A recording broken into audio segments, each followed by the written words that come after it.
விரும்புகிறேன். கர்த்தருடைய செய்திக்கு ஆதாரமாய் வேதத்திலிருந்து ஒரு சில பகுதிகளை நாம் வேதத்திலிருந்து வாசிப்போம். கடந்த வாரத்தினுடைய தொடர் போதனையாக நான் தொடர்ந்து தியானித்து வருகிற தொடர் போதனையாக எபிரேயருக்கு எழுதின நிருபம்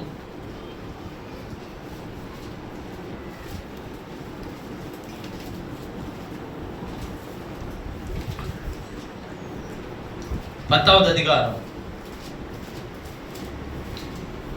9வது அதிகாரத்தை கடந்த வாரத்தில் நாம் நிறைவு செய்தோம். 10வது அதிகாரம் முதல் வசனத்திலிருந்து 6 வசனங்கள் வரை வாசிக்கலாம். யாராவது இப்படி இருக்க நியாயப்பிரமாணமானது எபிரேயர் 10வது அதிகாரம் 1லிருந்து 6 வசனங்கள் வரை இப்படி இருக்க நியாயப்பிரமாணமானது வரப்போகிற நன்மைகளின் பொருளாயிராமல் அவைகளின் வரப்போகிற பொருளுக்கு ஒரு நிழலாய் மாத்திரம் இருக்கிறபடியால் வருஷந்தோறும் இடைவிடாமல் செலுத்தப்பட்டு வருகிற ஒரே விதமான பலிகளினாலே அவைகளை செலுத்த வருகிறவர்களை ஒரு காலம் பூரணப்படுத்த மாட்டாது. அது பூரணப்படுத்துமானால் ஆராதனை செய்கிறவர்கள் ஒரு தரம் சுத்தமாக்கப்பட்ட பின்பு இன்னும் பாவங்கள் உண்டு என்று உணர்த்தும் மனசாட்சி அவர்களுக்கு இல்லாதிருப்பதினால் அந்த பலிகளை செலுத்துகிறது நிறுத்தப்படும் அல்லவா? அப்படி நிறுத்தப்படாதபடியால் பாவங்கள் உண்டு என்று அவைகளினாலே வருஷந்தோறும் நினைவு கூறுதல் உண்டாயிருக்கிறது. அல்லாமலும் காளை, வெள்ளாட்டுக்கடா இவைகளுடைய இரத்தம் பாவங்களை நிவர்த்தி செய்ய மாட்டாது. பூரணப்படுத்துமானால் அப்படி நிறுத்தப்படாதபடியால் பாவங்கள் உண்டென்று அவைகளினாலே வருஷந்தோறும் நினைவு கூறுதல் உண்டாயிருக்கிறது. அல்லாமலும் காளை, வெள்ளாட்டுக்கடா இவைகளுடைய இரத்தம் பாவங்களை நிவர்த்தி செய்ய மாட்டாது. ஆகையால் உலகத்தில் பிரவேசிக்கும் போது இந்த காளை, வெள்ளாட்டுக்கடா இவைகளின் இரத்தம் பாவங்களை நிவர்த்தி செய்ய மாட்டாது என்பதனால் அவர் உலகத்தில் பிரவேசிக்கும் போது பலியையும் காணிக்கையும் அவர் விரும்பவில்லை. ஒரு சரீரத்தை எனக்கு என்ன பண்ணினீர்? ஆயத்தம் பண்ணினீர். சர்வாங்க தகன பலிகளும் பாவ நிவாரண பலிகளும் உமக்கு பிரியமானதல்ல என்று. சர்வாங்க தகன பலிகளும் பாவ நிவாரண பலிகளும் உமக்கு பிரியமானது அல்ல என்றீர். அப்பொழுது நான் தேவனே உம்முடைய சித்தத்தின்படி செய்ய இதோ வருகிறேன். புஸ்தக சுருளில் என்னை குறித்து எழுதியிருக்கிறது. அப்பொழுது நான் தேவனே உம்முடைய சித்தத்தின்படி செய்ய இதோ வருகிறேன். புஸ்தக சுருளில் என்னை குறித்து எழுதியிருக்கிறது என்று சொன்னேன் என்றார். இந்த நல்ல அற்புதமான காலை நேரத்திலும் வேதத்தை வாசிக்கும் போது எபிரேயர்கள் நிருபத்தை நான் தொடர்ந்து உங்களோடு கூட போதித்து வருகிறேன். எபிரேயர்கள் என்றால் வெளிச்சத்தின் பிள்ளைகள். அவர்கள் வெளியே அழைக்கப்பட்டவர்கள். எகிப்தியனிலே ஒரு எபிரேயன் உள்ளே இருந்தார். அந்த எபிரேயனுக்கு பேர் தான் மோசே. தான் ஒரு எபிரேயன் என்பதை அவன் அறிந்து கொண்ட பிறகு எகிப்தினுடைய நன்மையானதை அனுபவிக்கிறதை விட்டுவிட்டு தேவனுடைய ஜனத்தோடு துன்பத்தை அனுபவிப்பதை அவன் என்ன பண்ணினாங்க? தெரிந்து கொண்டார். எபிரேயன் எவ்வளவு மகத்துவமானவர்கள் என்பதை நீங்கள் அதிலே விளங்கிக் கொள்ள முடியும். அது தேவனுடைய சந்ததியார். அப்படியானால் தேவனுடைய சந்ததியாருக்கு அவர் யார் என்பதை அவர் வெளிப்படுத்துகிற ஒரு தருணம் அது. எகிப்திலே இருக்கிறவர்களுக்கும் தேவனுடைய பிள்ளைகளுக்கும் தேவன் உண்டாக்குகிற வித்தியாசம் அது. ஆனால் எபிரேயர்கள் எகிப்திலே தான் இருந்தார்கள். இதனால காலை நேரத்திலும் எபிரேயருக்கு கொடுத்த நிருபம் அதன் வெளிச்சம் என்கிற தலைப்பின் கீழ் இருந்து 99வது வாரம் உங்களோடு கூட கர்த்தருடைய வார்த்தையை உங்களோடு கூட பகிர்ந்து கொள்கிறேன். கடந்த வாரம் உங்களோடு கூட பேசின செய்தி உங்களுக்கு பிரயோஜனமாக இருக்கும் என்று நான் நம்புகிறேன். அவர் 2ஆம் தரம் பாவம் இல்லாமல் தரிசனமாவார். அதற்கு முந்தின வாரம் பேசினேன். அவர் ஒரே தரம் கடைசி காலத்தில் ஒரே தரம் அவர் தன்னை வெளிப்படுத்தினார். எப்படி என்றால் சரீரத்திலே.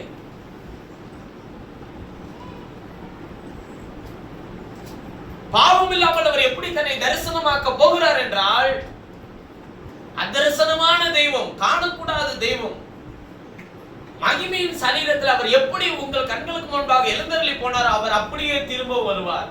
அப்படி வரும்போது இந்த அற்பமான சரீரத்துக்கு அவர் கொடுக்கிற நியாய தீர்ப்பை குறித்து நாம் கடந்த வாரத்திலே நாம் தியானித்தோம். ஆனால் இந்த வாரத்திலே நாம் தியானிக்க போகிற ஒரு நிழல் நிஜம் இருக்கிறது. அதை குறித்து நாம் தியானிக்கும் போது வேதம் சொல்லுகிறது, எபிரேயர் 10ஆம் அதிகாரத்திற்குள்ளே எப்பொழுது வந்திருக்கிறோம். இன்னும் 2-3 அதிகாரங்கள் மாத்திரமே உண்டு எபிரேயரிலே. அதை சீக்கிரமாய் நிறைவு செய்வோம். வேதபாடம் என்று சொன்னால் தொடர்ந்து போய்கொண்டே இருக்கிறது என்று நீங்கள் நினைக்க வேண்டாம்.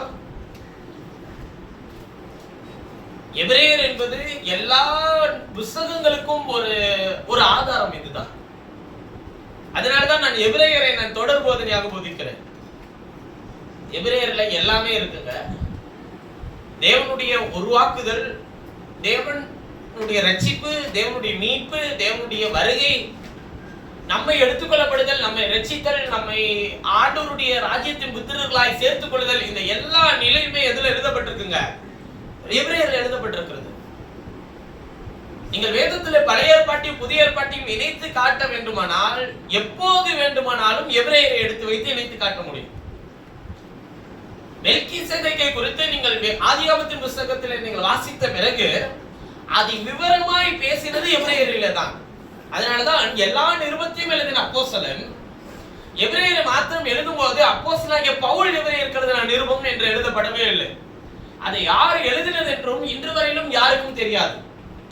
ஆனால் எல்லா வேத ஆராய்ச்சியாளர்களும் சொல்லுகிறது, இதை அப்போஸ்தலனாகிய பவுல் தான் எழுதியிருக்க கூடும் என்று அவர்கள் சொல்லுகிறார்கள். ஆனால் ஒவ்வொரு நிருபத்தையும் எழுதின வேதத்தை ஒவ்வொரு நிருபத்தையும் எழுதின அப்போஸ்தலனாகிய பவுல் ரோமருக்கு எழுதின நிருபம், அப்போஸ்தலனாகிய பவுல் கொரிந்தியருக்கு எழுதின நிருபம், அப்போஸ்தலனாகிய பவுல் கலாத்தியருக்கு எழுதின நிருபம், அப்போஸ்தலனாகிய பவுல் எபேசியருக்கு எழுதின நிருபம் என்றெல்லாம் எழுதப்பட்டிருக்கிற அதே இடத்தில் அப்போஸ்தலனாகிய பவுல் என்று எழுதப்படவே இல்லை. காரணம், அங்கே அவன் முழுமையும் தன்னை பரிபூர்ணமாக தேவன் தனக்கு என்ன வெளிப்படுத்தினாரோ அதை அப்படி எழுதி இருக்கிறார். மற்ற எல்லா நிருபத்திலும் என்னுடைய கருத்து என்றெல்லாம் சில இடத்தில் சொல்லி இருக்கிறார், அல்லது தன்னுடைய வாழ்க்கையில் நடந்த சில சம்பவங்களை அங்கே குறிப்பிட்டு எழுதப்பட்டிருக்கிறது. ஆனால் இந்த எபிரேயர் 1ஆவது அதிகாரத்திலிருந்து 13ஆவது அதிகாரம் வரையிலும் அங்கே எதை பற்றியும் எழுதப்படவே இல்லை. முழுமையும் பழைய ஏற்பாட்டையும் புதிய ஏற்பாட்டையும் இணைத்து காண்பிக்கிற வேலையை மாத்திரமே அப்போஸ்தலனாகிய பவுல் செய்திருக்கிறார். ஆனால் இந்த 10ஆவது அதிகாரம் மிகவும் முக்கியமானது. ஏன் நான் அப்படி சொல்லுகிறேன் என்றால், நியாயப்பிரமாணத்தை நிறைவடைய செய்ய போகிறது இந்த 10ஆவது அதிகாரம் தான். இதுக்கு முன்னாடி பலி, ஆராதனைகள், கூடாரங்கள் இவைகளை குறித்து பேசி வந்த எபிரேயர் இந்த 10ஆவது அதிகாரத்தில் வரும்போது அந்த கூடாரம் வரப்போகிற ஒரு பொருளுக்கு முன்னடையாளமாய் இருக்கிறது என்பதை அது எடுத்து காட்டும். நல்ல கவனிங்க, இப்படி இருக்க நியாயப்பிரமானது வரப்போகிற நன்மைகளின் பொருளாயிராமல் அவைகளின் நிழலாய் மாத்திரம் இருக்கிறபடியால் வருஷந்தோறும் இடைவிடாமல் செலுத்தப்பட்டு வருகிற ஒரே விதமான பலிகளினாலே அவைகளை செலுத்த வருகிறவர்களை ஒரு காலம் பூர்ணப்படுத்த மாட்டாது. இப்ப ஒரே பலி, ஒரே விதமான பலி வருஷந்தோறும் என்ன பண்ணிட்டே இருக்குங்க, செலுத்தப்பட்டே வருது. ஆனாலும் அது யாரையுமே என்ன படுத்தலையா, பூரணப்படுத்தல. ஆனால் வரப்போகிற ஒரு காரியத்துக்கு நிழலா இருக்கிறது. இந்த ஆராதனை என்னவா இருக்கதா, ஒரு நிழல். அப்ப நிஜம் எது அப்படின்னு சொல்லி கேட்டா, 5வது வசனத்தை வாசிக்கும் போது சொல்லுகிறார், ஆகையால் அவர் உலகத்தில் பிரவேசிக்கும் போது பலியையும் காணிக்கும் அவர் விரும்பவில்லை, ஒரு சரீரத்தை எனக்கு என்ன பண்ணினீர், ஆயத்தம் பண்ணினீர்.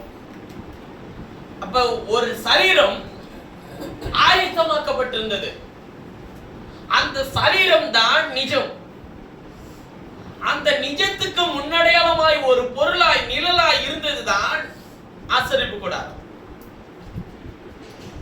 அதிலே செலுத்தப்பட்டு வந்த பலி, குறிப்பாய் ஆராதனைக்கு செலுத்தப்பட்டு வந்த பலி.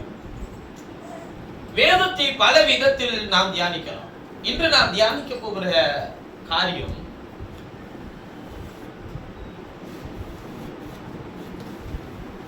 நிஜமான சரீரத்துக்கு செய்யும் ஆராதனை.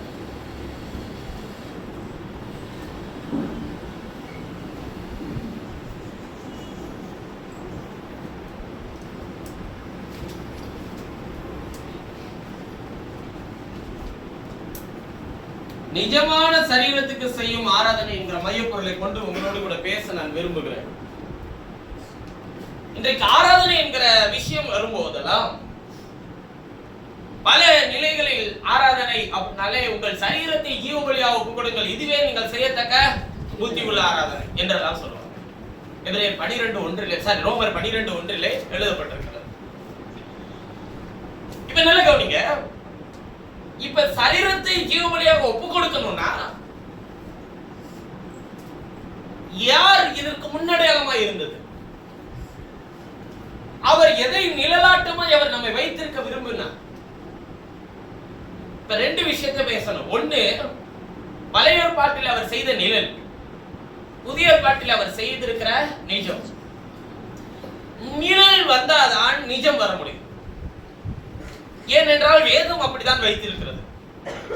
சிலர் பழைய ஏற்பாடே வேண்டாம், புதிய ஏற்பாடு மட்டும் போதும் அப்படின்னு சொல்லுவாங்க. இயேசு நமக்கு புதிய ஏற்பாட்டில் செய்த பழையவைகள் எல்லாம் ஒளிந்து போயின, எல்லாம் புதிதாயின. அதுக்கு எதை சொல்லிப்பாங்கன்னா, பழைய ஏற்பாடு எல்லாம் ஒளிந்து போயிட்டு எல்லாம் புதிதாயிடுச்சு, புதிய ஏற்பாடு மாத்திரம் போதும். பழைய ரசம் கெட்டு போயிட்டு புதிய ரசம் வேணும், புது திராட்சை ரசம், அதான் புதிய ஏற்பாடு அப்படின்னு. நான் என்ன சொல்லுகிறேன் என்பது இல்ல, என்னுடைய கருத்து அல்ல, இது சபையின் கோட்பாடு அல்ல. வேதம் என்ன சொல்லுகிறது? வேதம் தெளிவாய் சொல்லுகிறது, அவைகளின் நிழலாய் மாத்திரம் இருக்கிறபடியால் வருஷந்தோறும் இடைவிடாமல் செலுத்தப்பட்டு வருகிற ஒரே விதமான பலிகளினாலே அவைகளை செலுத்த வருகிறவர்களை ஒரு காலம் பூர்ணப்படுத்த மாட்டார்.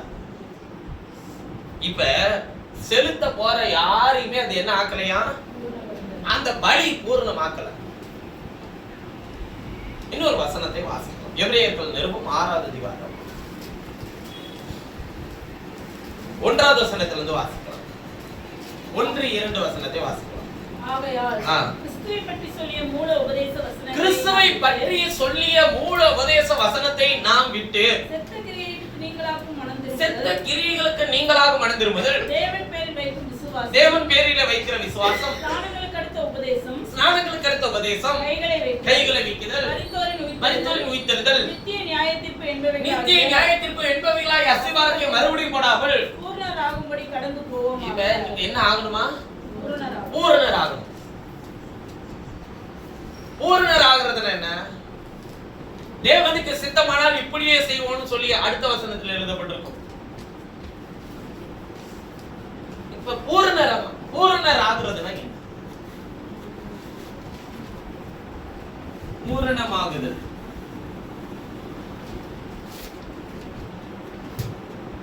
பூரணமாகுதல்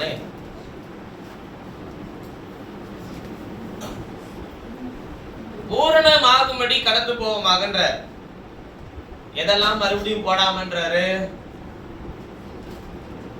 செத்த கிரியைகளுக்கு நீங்களாக மனம் திரும்புதல், தேவன் பேரில் வைக்கும் விசுவாசம், ஸ்நானங்களுக்கு அடுத்த உபதேசம், கைகளை வைக்குதல், மரித்தோரின் உயிர்த்தெழுதல், நித்திய நியாயத்தீர்ப்பு என்பவைகளாகிய அஸ்திபாரத்தையும் மறுபடியும் போடாமல் பூரணர் ஆகும்படி கடந்து போவோமாக. தேவனுக்கு சித்தமானால் இப்படியே செய்வோம். இப்ப இதை எப்படி புரிஞ்சுக்கிறாங்க அப்படின்னு சொல்லி கேட்டா, ஆண்டவர் சொல்லிட்டாரு மனம் திரும்புதல் வேண்டாம், தேவன் பேரில் வைக்கும் விசுவாசம் தேவையில்லை, ஸ்நானங்களுக்கு அடுத்த உபதேசம் அதாவது ஞானசாரம் தேவையில்லை, கைகளை வைக்குதல் தேவையில்லை, மரித்தோரின் உயிர்த்தெழுதல் தேவையில்லை, அப்புறம் நித்திய நியாயத்தீர்ப்பு என்பவைகளாகிய அஸ்திபாரத்தை மறுபடியும் போடாமல் என்று அவர் சொல்லுகிறாரே, அதனால் இவைகளை குறித்தெல்லாம் இனிமேல் சபையிலே பேச தேவையில்லை, பூரணராகும்படி கடந்து போவோம் என்றால் வேதத்திற்கு வெளியே இருக்கிற விஷயங்களை எல்லாம் எடுத்து வேதத்தோடு இணைத்து காட்ட முயற்சி செய்கிறார்கள். அது அவர்களை பூரணப்படுத்தும் என்றும் நம்புகிறார்கள். தவறு. வேதத்திற்கு வெளியிலே இருக்கிற எந்த விஷயங்களை எடுத்து வேதத்தோடு நீங்கள் ஒப்பிட்டு காட்டினாலும் அது உங்களை பூரணப்படுத்த பயன்படுத்த முடியாது. அது தேவனுக்குரியதும் அல்ல, அது தேவனுடையதும் அல்ல. உங்களுக்கு ஒன்றை முதலாவது இதை பேசுகிறதுக்கு முன்பாக தேவன் எப்படி தம்முடைய வார்த்தையிலே அவர் தரித்திருக்க விரும்புகிறார் என்பதை முதலாவது உங்களோடு கூட பேச விரும்புகிறார். பாருங்கள், மிகாயா எனக்கூடிய ஒரு தீர்க்கதரிசி இருந்தான். ஆகாப் ராஜாவும் யோசபாத்தும் சீரியர்களோடு கூட யுத்தம் பண்ண புறப்பட்டு போகிறார்கள். அப்படி புறப்பட்டு போகும்போது சீரிய ராஜா சீரியர்களோடு யுத்தம் பண்ண போகலாமா வேண்டாமா என்று அவர் கேட்கும்போது, யார் கேட்கிறான்னா ஆகாப் ராஜா தான் கேட்கிறான். முதல்ல கேட்கும்போது கர்த்தருடைய பரிசுத்தவான்களாகிய இந்த 400 கர்த்தருடைய தீர்க்கதரிசிகளும், நல்லா கவனிச்சுக்கோங்க, 400 கர்த்தருடைய தீர்க்கதரிசிகள், வேற யாருடைய தீர்க்கதரிசிகளும் அல்ல, 400 கர்த்தருடைய தீர்க்கதரிசிகளும் போ, கர்த்தர் உம்மோடு கூட இருப்பார், தேசத்தை எளிதாக நீ சுதந்திரித்துக் கொள்வாய்னு சொல்றாங்க. இப்ப ஆகாப் யாரையும் கூட்டிட்டு போறானா யுத்தத்துக்கு? யோசபாத்தையும் கூட்டிட்டு போறான். யோசபாத் யூதாவுக்கு ராஜா, ஆகாப் இஸ்ரவேலுக்கு ராஜா. என்ன பிரதர், யூதர்கள் வேற இஸ்ரவேலர்கள் வேறயா அப்படின்னா இன்னுமே நிறைய பேருக்கு இந்த பழைய ஏற்பாட்டுல இந்த 2 கோத்திரம் பிரிக்கப்பட்டதுன்னு, யூதாவுக்கு தனி ராஜா இருந்தார் என்றும் இஸ்ரவேலுக்கு தனி ராஜா இருந்தார் என்றும் நிறைய பேருக்கு தெரியாது. ஏன் இது 2 தனித்தனியா பிரிஞ்சிச்சுன்றதும் தெரியாது, புரியுதுங்களா? ஆனா எல்லாமே ஒரே கோத்திரம் தானே. யூதாவை பெற்றெடுத்தது யாருதான்? யாக்கோபு தான். ஆனால் தாவீது ராஜாவான பிறகு அவன் யூதாவுக்கும் இஸ்ரவேலுக்கும் தனியே, அப்ப 10 கோத்திரம் இஸ்ரவேலுக்கு கீழே இருந்துச்சு. அந்த ஒரே ஒரு கோத்திரம் யூதா என்கிற ஒரு கோத்திரம் மாத்திரம் தனித்து இருந்தது. இப்ப யூதாவுக்கு ராஜா யார் என்று கேட்டால் யோசபாத். இப்ப நம்ம அதை பத்தி பேசணும்னா ஏன் பிரிஞ்சிச்சு, அதுக்கப்புறம் அது 2த்துக்கும் ஏன் தனித்தனி ராஜா வந்தார் என்பதை குறித்து பேச போனால் அது ஒரு தனி செய்தியா மாறிடும். நல்ல கவனிங்க, யூதாவுக்கு ராஜா யோசபாத், இஸ்ரவேலுக்கு ராஜா ஆகாப். ஆகாபை குறித்து தெரியும், ஆகாபுடைய மனைவி யாருங்க? யேசபேல். ஆகாபுக்கு யேசபேல் என்னக்கூடிய ஸ்திரீக்கு தான் 430 பாகால் தீர்க்கதரிசிகள் இருந்தார்கள். அவள் தனித்துவமாக பாகால் தீர்க்கதரிசி வைத்திருந்தார். பாகால் என்கிற தெய்வம் அது ஆண் தெய்வமா பெண் தெய்வமா? அது ஆண் தெய்வம். 430 பாகால் தீர்க்கதரிசிகள். ஆனால் அதை எப்படி எலியா கீகோன் ஆற்றங்கரையிலே கொன்று போட்டான் அந்த தீர்க்கதரிசிகளை என்றெல்லாம் வேதத்திலே நாம் வாசித்திருப்போம். இப்ப விஷயத்தை நல்ல கவனிங்க, கர்த்தர் எப்படி வார்த்தையில தரித்திருக்கிறான்றத பாருங்க. வெளிப்பாடு என்பது வேதத்திற்கு வெளியே இருக்கக்கூடாது, வெளிப்பாடு என்பது வேதத்துக்குள்ளதான் இருக்கணும். இப்ப மிகாயா தீர்க்கதரிசி காட்சியில் இடம்பெறவே இல்லை. 400 கர்த்தருடைய தீர்க்கதரிசிகளும் ஆகாபின் இடத்துல என்ன சொல்றாங்க? ஓ, கர்த்தர் உன்னோடு கூட இருப்பார், எளிதாய் தேசத்தை நீ சுதந்திரித்துக் கொள்வாய் என்ற. இப்ப யோசபாத் என்ன பண்றாருன்னா ஆகாபை சந்திக்க வருகிறார். சந்திக்க வந்துட்டு என்ன 400 கர்த்தருடைய தீர்க்கதரிசியும் ஓ கர்த்தர் உன்னோடு கூட இருக்கிறார் என்று சொல்லுகிறார்களே, வேற ஏதாவது தீர்க்கதரிசி இஸ்ரவேலிலே இல்லையான்னு சொல்லி கேட்கிறாங்க. ஏன்னா 400 பேர் சொல்றதும் யாருக்கு மனசுல ஏத்துக்கவே இல்லை? யோசபாத்துக்கு. ஏங்க எல்லாருமே ஏத்துக்கிறான், எல்லாருமே அங்கீகரிக்கிறான். 11 கோத்திரத்தை வச்சிருக்கிற ராஜாவே அங்கீகரிச்சுட்டான், நாம போலாம் யுத்தத்துக்கு போலான்னு சொல்லி அங்கீகரிச்சுட்டான். ஆனா ஒரே ஒரு கோத்திரத்துக்கு ராஜாவா இருக்கிற யோசபாத்தால மாத்திரம் ஏன் அதை ஏற்றுக்கொள்ளவில்லை? ஏன் ஏற்றுக்கொள்ள முடியல? வேற எந்த தீர்க்கதரிசி இல்லையா? எல்லாரும் ஒன்று போல சொல்லுகிறார்களே. அப்ப ஆகாபு சொல்றான், ஒருவன் இருக்கிறான், அவன் பேர் மிகாயா. அவன் என்னை குறித்து ஒரு நாளும் நன்மையானதை சொல்லவில்லை, அவன் எப்போதும் என்னை குறித்து எப்படிதான் சொல்றான்? தீமையானதை குறித்து சொல்லுகிறான். ஆனா நல்லா தெரியுங்க அவனுக்கு, மிகாயா சொல்றதா சரின்றது யாருக்கு தெரியும்? யோசபாத்துக்கு தெரியுதோ இல்லையோ, ஆகாபுக்கு நல்லா தெரியும். நல்ல விளங்கிக்கோங்க, யோசபாத்து சொல்றான் அவனை வரவழையுங்கள், அவன் சொல்லுகிற கர்த்தருடைய வார்த்தையை நாம் கேட்போம். போறால 400 தீர்க்கதரிசி புத்திரர்கள் போய் கூப்பிடும் போதே சொல்றான் 400 பேர் சொல்லியாச்சு. அதுல சிதேக்கியா தீர்க்கதரிசி எனக்கூடிய ஒரு பிரதான தீர்க்கதரிசி ஒருவன் இருக்கிறான், அவன் தான் பிஷப்.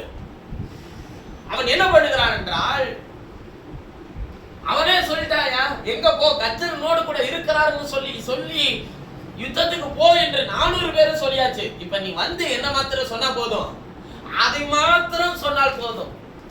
நீ பாட்டுக்கு அங்க வந்து கத்தர் இதை சொல்றான் அதை சொல்றேன் எது மாத்தி எல்லாம் சொல்ல தேவையில்ல. உடனே மிகாயாவும் வருகிறான். யோசபாத்துக்கு முன்னாடி நிறுத்தும் போது அவனுக்கு சொல்லுகிறான், போ கத்தர் உன்னோடு கூட இருப்பான்.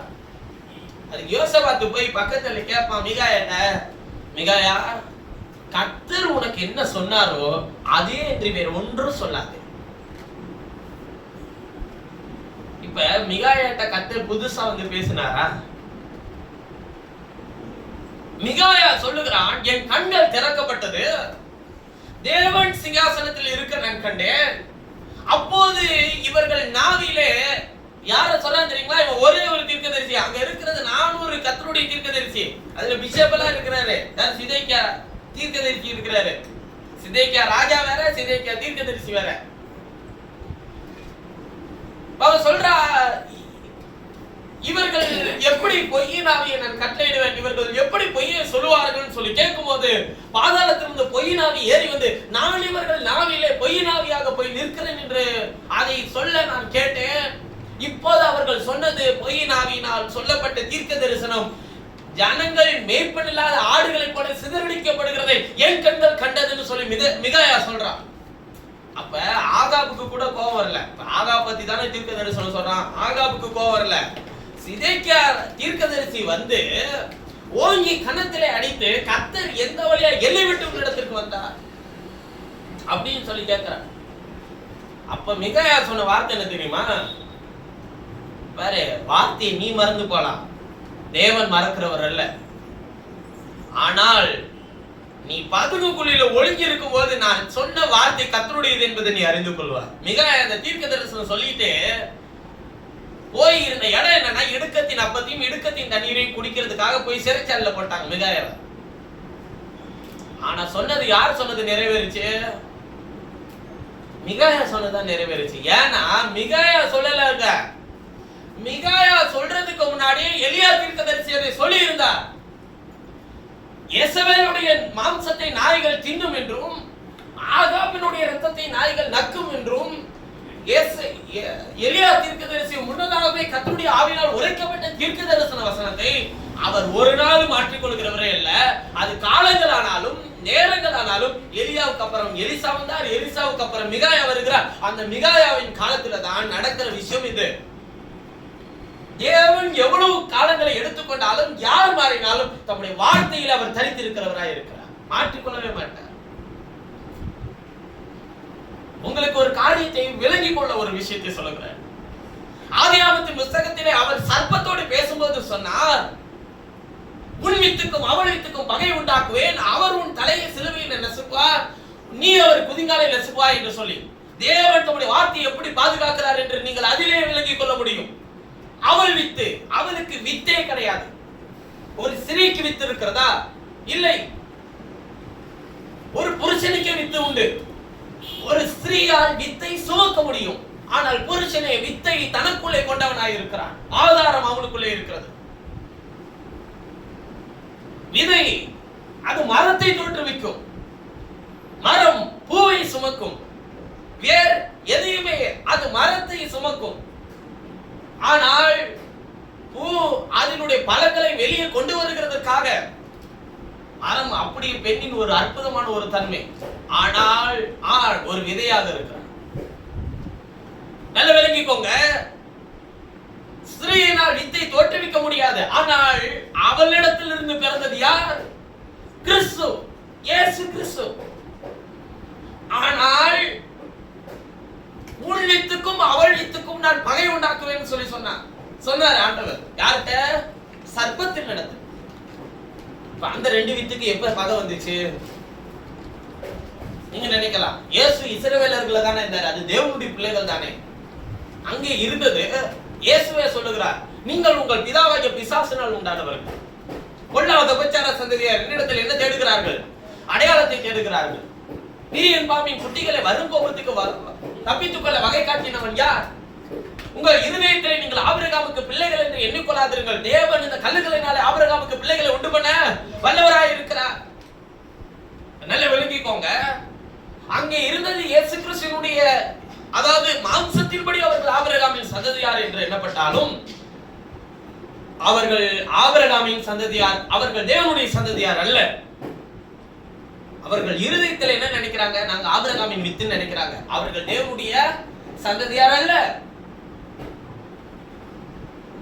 அப்ப தேவனுடைய வித்து யாருக்குள்ளே தரித்திருக்கிறதோ அவரை சரியா அறிந்தவனாய் இருக்கிறான். இப்ப அந்த வித்துக்கள் எல்லாம் என்ன செய்தது? கிறிஸ்துவின் ஆவியை சுமக்கவில்லை, கிறிஸ்துவை சிலுவையில் அறைய ஒப்புக் கொடுத்தது.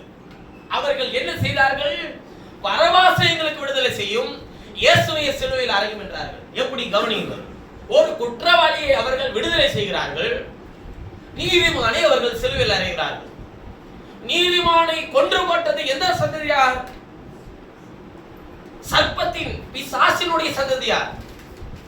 நீதிமானாகிய ஆபேலுக்கு நடந்த அதே விஷயத்தை நீதிமானாகிய இயேசுவுக்கும் அதே சந்ததியார் செய்தார்கள். உன் வித்து பொல்லாங்கனாகிய பிசாசினால் உண்டானவர்கள். பிசாசினால் ஒரு மனுஷனை தோற்றுவிக்க முடியுமா சகோதரனே? வேதத்திலே வாசிக்கலாம், காயின் எதனால் உண்டானவன் என்று சொல்லி. 1 யோவான்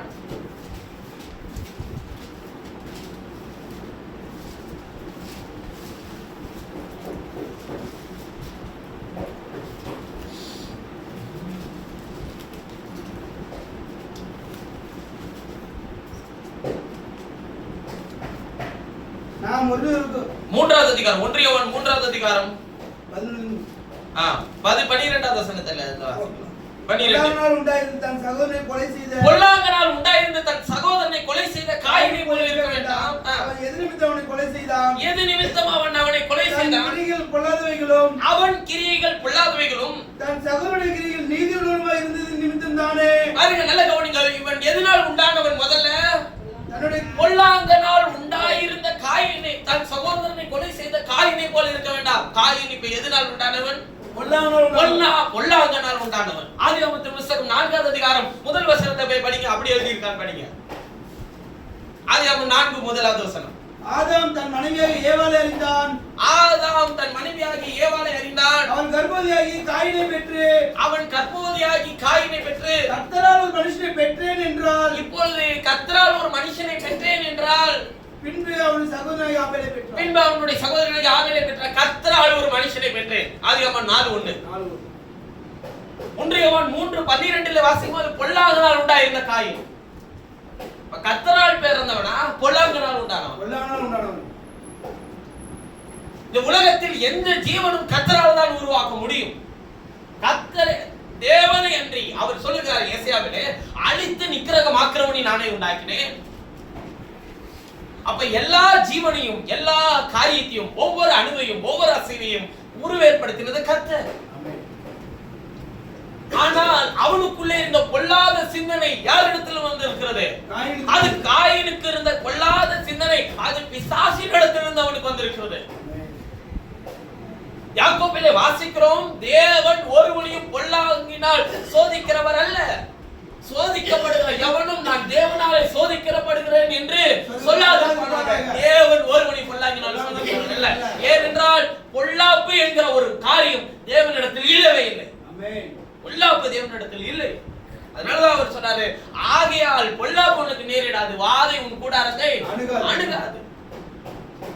பொல்லாப்புன்ற ஒரு காரியம் தேவனிடத்தில் கிடையாது. ஆனால் பொல்லாங்கன் இடத்தில் பொல்லாப்பு உண்டு. இப்ப காயின் எதனாலே அவன் எதனாலே உண்டாயிருந்தான் என்று சொல்லி வேதத்துல வாசிக்கிறோம், பொல்லாங்கனால். இப்ப இவனுடைய வித்தும் இந்த உலகத்தில் இருக்கிறது, தேவனுடைய வித்தும் எதில இருக்கிறது? உலகத்தில் இருக்கிறது. இது ரெண்டையும் நாம் எப்படி அறிந்து கொள்ள முடியும்? இவர்களுக்கு ஏதாவது வித்தியாசமான சரீரம் உண்டா? அல்லது இவர்களுக்கு ஏதாவது வித்தியாசமான சரீரம் உண்டா? இவர்கள் எந்த தோற்றத்தில் இருப்பார்கள், இவர்கள் இந்த தோற்றத்தில் இருப்பார்கள் என்று நீங்கள் அறிந்து கொள்ள முடியுமா? இப்ப இந்த வித்து எங்க வந்துருச்சுன்னா சபைக்குள்ளேயும் இருக்கிறது. இயேசு கிறிஸ்துவோடு இருந்த 12 சீஷர்களிலே ஒருவன் காட்டி கொடுக்கிறவனாய் பொல்லாங்கனால் உண்டாயிருந்த அவன் சொல்லுகிறார், யூதாஸ் காரியத்தை பார்த்து நீ பிறவாது இருந்தால் நலமா இருக்கும், மனுஷகுமாரனை காட்டி கொடுக்கிற எவனும் சபிக்கப்பட்டவன் என்று எழுதியிருக்கிறபடி ஆயிற்று. கர்த்தர் சர்ப்பத்தை சபித்தார், கர்த்தர் இந்த பூமியை சபித்தார், கர்த்தர் காயினை சபித்தார். அதன் பிறகு யூதாஸ் காரியத்தை கிறிஸ்துவை காட்டி கொடுத்து சாபத்தை பெற்றுக் கொண்டார். பொல்லாங்கினால் உண்டான அந்த இஸ்ரவேலர்கள், மாம்சத்தின்படி இருக்கிற இஸ்ரவேலர்கள், இயேசு கிறிஸ்துவினுடைய ரத்தத்தினால் உண்டான சாபத்தை அவர்கள் பெற்றுக் கொண்டார்கள். உலகமெங்கிலும் யூதர்கள் சிதறடிக்கப்பட்டார்கள். இடையில இப்பொழுது கூட இருக்கிற ஒரு பிரதமர், இஸ்ரவேல் பிரதமர், உலகமெங்கிலும் சிதறடிக்கப்பட்டிருக்கிற எல்லா யூதர்களும் தங்கள் சொந்த தேசத்துக்கு திரும்பும்படிக்கு பகிரங்கமாய் அழைப்பு விடுத்திருக்கிறார். அப்படியானால் உலகம் எங்கிலும் யார் சிதறடிக்கப்பட்டதுங்க? இஸ்ரவேலர்கள், அதாவது யூதர்கள் சிதறடிக்கப்பட்டார்கள். இயேசு வரும்போது, நல்ல கவனிங்க, இயேசு வரும்போது ஒரே ஒரு கோத்திரம் மாத்திரமே மீதியா இருந்தது, யூதர்கள். இன்றைக்கும் இஸ்ரவேல் நாடுனாலே எல்லாருக்கும் என்னதான் ஞாபகம் வருது? யூதர்கள் தான். மீதி 11 கோத்திரம் எங்க போயிடுச்சு? ஏன் போச்சு? 11 கோத்திரம் எதை இழந்து போச்சு? நல்ல கவனிங்க, மார்க்கெலின் சுவிசேஷத்தில் 4ஆம் அதிகாரத்துல வாசிக்கும் போது இயேசு நப்தலி செபுலோன் என்னும் புறஜாதி தேசம் மட்டும் நடந்து திரிந்தார் என்று சொல்லி எழுதி இருக்கிறது. நப்தலியும் செபுலோனும் புறஜாதி தேசமா? இல்லை, இஸ்ரவேலிலே 12 கோத்திரங்களை கொண்டவர்கள் அவர்களும். எப்படி அது புறஜாதியாய் மாறினது? யாக்கோபு தன்னுடைய 12 பிள்ளைகளை வரவழைத்து அவர்கள் மேல் கைகளை வைத்து தீர்க்கதரிசனம் சொல்லும்போது சொன்ன விஷயம் அதுதான். யூதா மாத்திரமே நிலைத்திருப்பான், நியாயப்பிரமாணிகள் ஒளிந்து போகிறதில்லை, செங்கோல் யூதாவை விட்டு என்ன பண்ணாது? நீங்காது. கர்த்தர் வருமளவும் நியாயப்பிரமாணிகள் நம்ம பாதத்தை விட்டு என்ன பண்ணுகிறது இல்லை என்றாருங்க, ஒளிந்து போகிறதில்லை. அப்ப யார் வர வரையிலும் எது இருக்குன்றதை யாக்கோபு சொல்லிட்டு போயிருக்கிறாரு. ஆதியாகமம் 50ஆம் அதிகாரத்தில் யூதா இருக்கும், மற்ற அனைத்து கோத்திரங்களும் பெண் கொண்டும் பெண் எடுத்தும் புறஜாதிகளுடைய சம்பந்தம் கலந்தும் அவர்கள் புறஜாதியாராய் மாற்றப்பட்டு போகிறார்கள். அவர்கள் யூதர்கள் என்கிற தன்மையிலிருந்து என்ன பண்ணுகிறாருங்க? இழந்து போகிறார்கள். நல்ல விளங்கிக்கோங்க. இப்ப சபைக்குள்ள என்ன இருக்கிறது என்றால் 2 வித்து இருக்கிறது. ஒன்று சர்ப்பத்தின், அதாவது உலகத்தின் பொல்லாங்கனால் உண்டாயிருது. இப்ப பொல்லாங்கனை நீங்கள் எப்படி கண்டுகொள்ள முடியும்? அவன் செய்த கிரியைகள் நீதி உள்ளதும் இவன் செய்கிற கிரியைகள் எப்படி இருந்ததா? அந்த வசனத்தை வாசிங்க பார்க்கலாம். பொல்லாங்கனால் உண்டாயிருது தன் சகோதரனை கொலை செய்த காயினை போல இருக்க வேண்டாம். அவன் எது நிமித்தம் அவனை கொலை செய்தான்? எது நிமித்தம் அவனை கொலை செய்தான்? தன் கிரியைகள் பொல்லாதவைகளும் அவன் கிரியைகள் பொல்லாதவைகளும் தன் சகோதரனுடைய கிரியைகள் நீதியுள்ளதுமாய் இருந்தது. அவன் சகோதரனுடைய கிரியைகள், கூட பிறந்த சகோதரனுடைய கிரியைகள் எப்படி இருக்கிறதா? நீதி உள்ளது. எது நீதி உள்ளது? ஆபேல் எப்படி நீதியை செய்தான்? எல்லாம் விளங்கிக்கோங்க. வெளிப்பாடு இங்கதான் உள்ள இருக்கு. வெளிப்பாடுன்னா நீங்க உங்களுடைய வாழ்க்கை குறித்த வெளிப்பாடு அல்ல. ரத்தம் சிந்துதல் இல்லாமல் மன்னிப்பு இல்லை என்கிறதை அவன் தன் தகப்பனாகிய ஆதாமிடத்திலிருந்து அறிந்து கொண்டான். வெளிப்பாடு உள்ளே இருக்கிறது, அவன் பெற்றிருக்கிற வித்திலே இருக்கிறது. அதற்கேற்ற கிரியைகளை அவன் செய்யும் போது அதற்கு எதிரடியான கிரியைகளை செய்கிற ஒருவனும் அதற்கேற்ற கிரியைகளை செய்கிற ஒருவனும் 2 பேரும் ஒரே வழிபடத்தின் இடத்தில் வந்து நிற்கிறார்கள், ஆராதனை செய்ய வருகிறார்கள். போது நாம் செய்திக்குள்ள வரும். நிஜமான சரீரத்துக்கு நாம் செய்யக்கூடிய ஆராதனை என்ன? ஆராதனை பலி பெருசா? பலியை பரிசுத்தமாக்குற பலிபீடம் பெருசா? பலிபீடம் தான் பெருசு. அதனாலதான் அவர் சொல்றாரு, உங்கள் சரீரங்களை ஜீவ பலியா ஒப்புக் கொடுங்கள். ஜீவ பலி, ஜீவ பலியா? இந்த உலகத்திலே ஜீவனை தந்த பலியா?